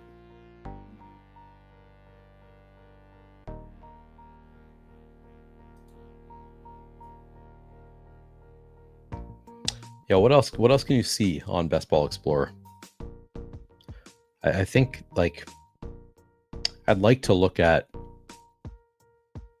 where I've taken people, which like you can see where you've taken certain players. Let's see, you can go to drafts.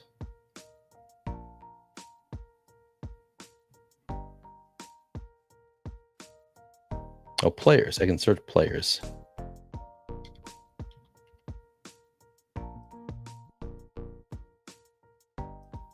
So no, this is every team that has Ja'Cory Krosky-Merritt. Oof. Some of them negative even with Ja'Cory Krosky-Merritt. That's brutal. But mostly very positive.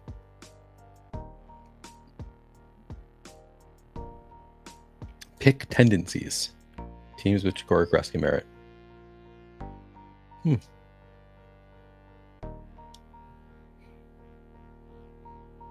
That's not that interesting to me.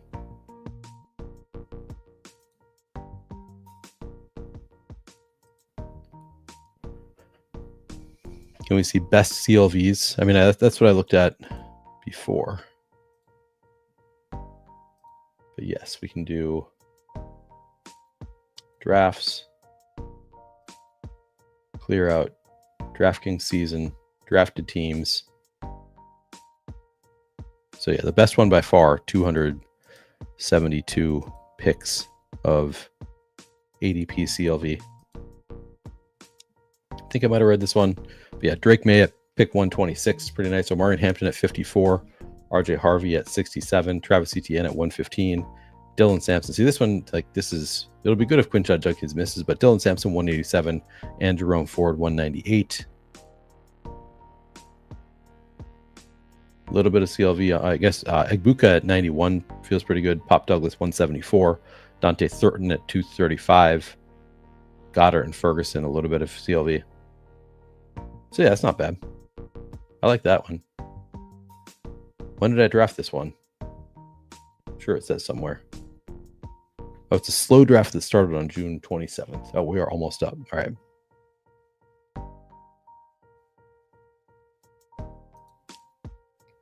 Pick 203.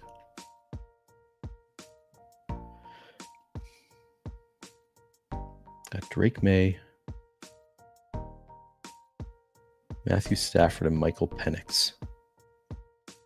I'm tempted to go with Coker, but it's doubled by overlap. I'll take a Jalen Noel. I do like Jalen Noel quite a bit. continue loading those bags.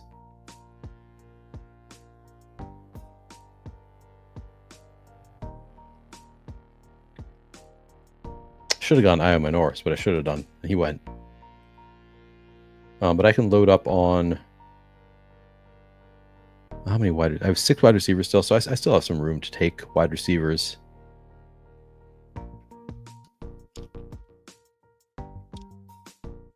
Let's go with Coker.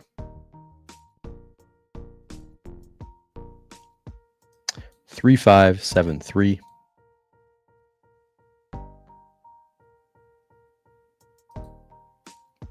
So we got 2 picks left.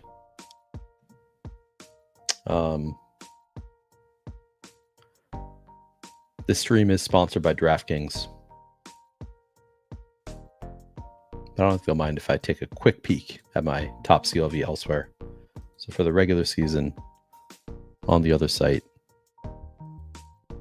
not that good. ADP 145 is my biggest mover there in a mini schnauzer.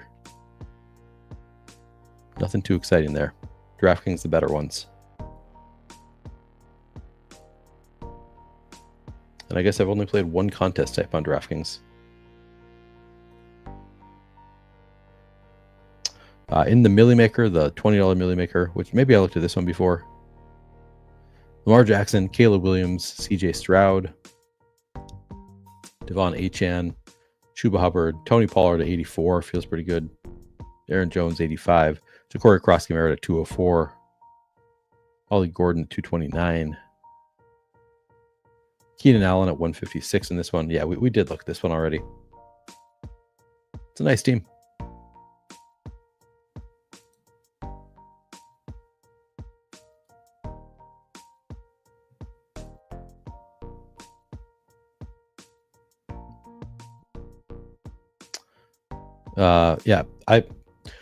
So that's the sidekick from Legendary Upside. Carlos asks how you liking that draft season. I love it. I especially love it for slow drafts. For fast drafts, it's easy enough to keep track of your team needs. Although fourth one in a row, I am a little bit tired. I'm appreciating having it there. But for slow drafts in particular, I love it just because I'm doing 300 at a time. I'll wake up in the morning and I've been on the clock at 70 plus drafts at a time. And just having something to just like not screw up big time, make sure you see everything, you're not missing something obvious. Really nice to have for those slow drafts. Vic says, thank you all for the congrats. Let's put the spotlight back on Neil. I mean, you just had a child. I am just drafting 4 best ball teams. You deserve that spotlight. Shout out to baby Zendaya, as James says. Agreed. Excited for you.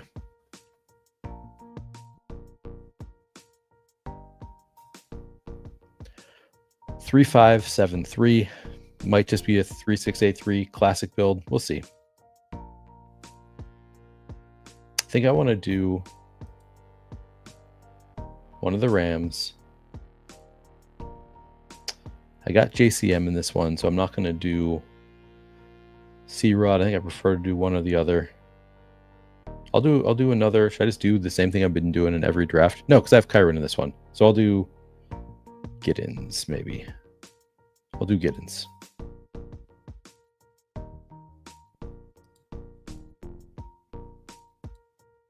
All right, should I do Tutu or Whittington?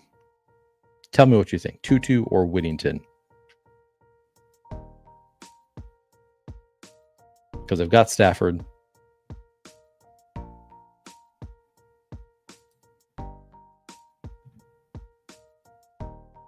I also have Devontae Adams and Puka Nacua. C Money says Whittington. All right, we'll do Whittington. The only downside to Whittington is I feel like he is the one that is most contingent on Puka or Adams getting hurt, whereas Tutu should play in 3 wide receiver sets. I don't want to do it anyway. C Money says I have way too much Tutu. Might be true. The team is done. It is a classic 3-6-8-3.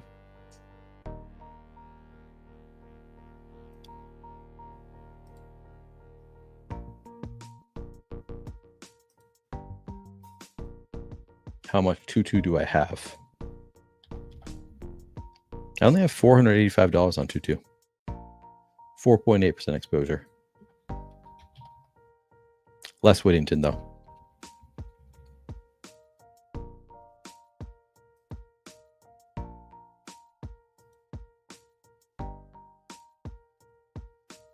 That's why you take him with Puka. In my opinion, you have the guy. So you mean like I'm covered regardless?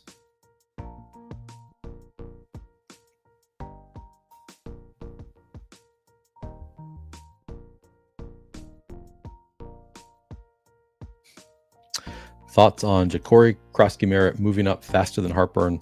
I mean, so I've taken him actually in 3 of 4 drafts right now on this stream. There's only one that he went at pick 89.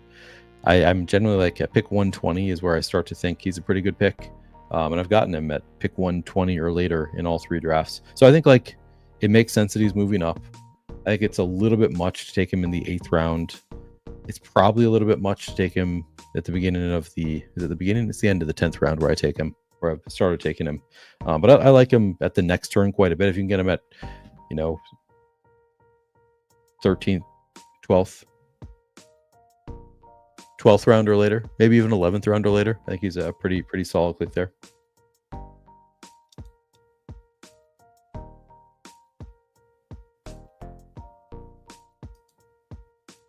Which again, in this draft, I got him at pick 131, so right at the end of the 11th round. Yeah, I think he's a pretty good click here. I'd say like back half of the 11th round is where I start to think he's a pretty good click, like a fine click, and then he becomes a really good click. I think 14th round, maybe in 13th round, feels about right. All right, the final team that I just drafted: Drake May, Kyron Williams, RJ Harvey, Puka Nacua, Drake London, Devontae Adams, Mark Andrews, Ricky Pearsall, Jawan Jennings, J.K. Dobbins, Ja'Cory Krosky-Merritt, Michael Penix, Matthew Stafford, Hunter Henry, Isaac Garendo, Mason Taylor, Jalen Knoll, Jalen Coker, DJ Giddens, and Jordan Whittington. 3683 classic build. We got the full-on game stack with the Rams and Atlanta. In that game, we have, again, Kyron, Puka, London, Adams, Penix, Stafford, Whittington. We've also got a little bit of a game stack from the Jets Patriots game, I believe. So we have Drake May, Hunter Henry, Mason Taylor. I guess that's it. And then, yeah, that's it. Those are the at least the quarterback stacks there. Let's take a look at where do I have Ja'Cory Krosky-Merritt here. So I think there's a way you could like look at player specifically. So let's see, if you go to drafts,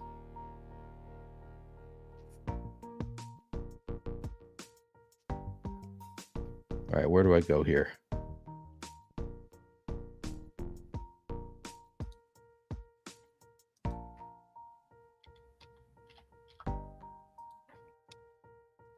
Or you can see like a scatter plot of where you took the player. Maybe I'm in the wrong. Maybe it's a player ADPs.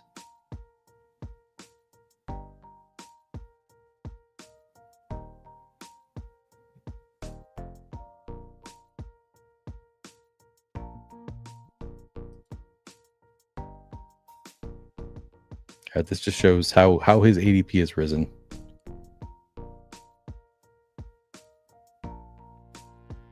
Maybe under exposure. Okay, exposure. Player view.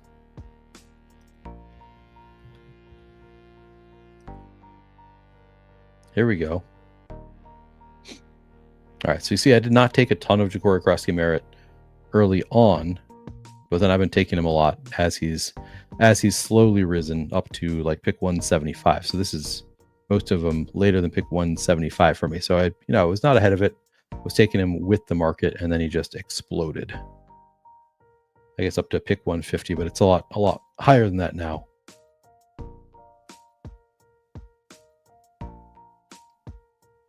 I don't know. Fun tool though. Fun tool to play around with. The Solver, Best Ball Explorer. Check it out. All right, let's see.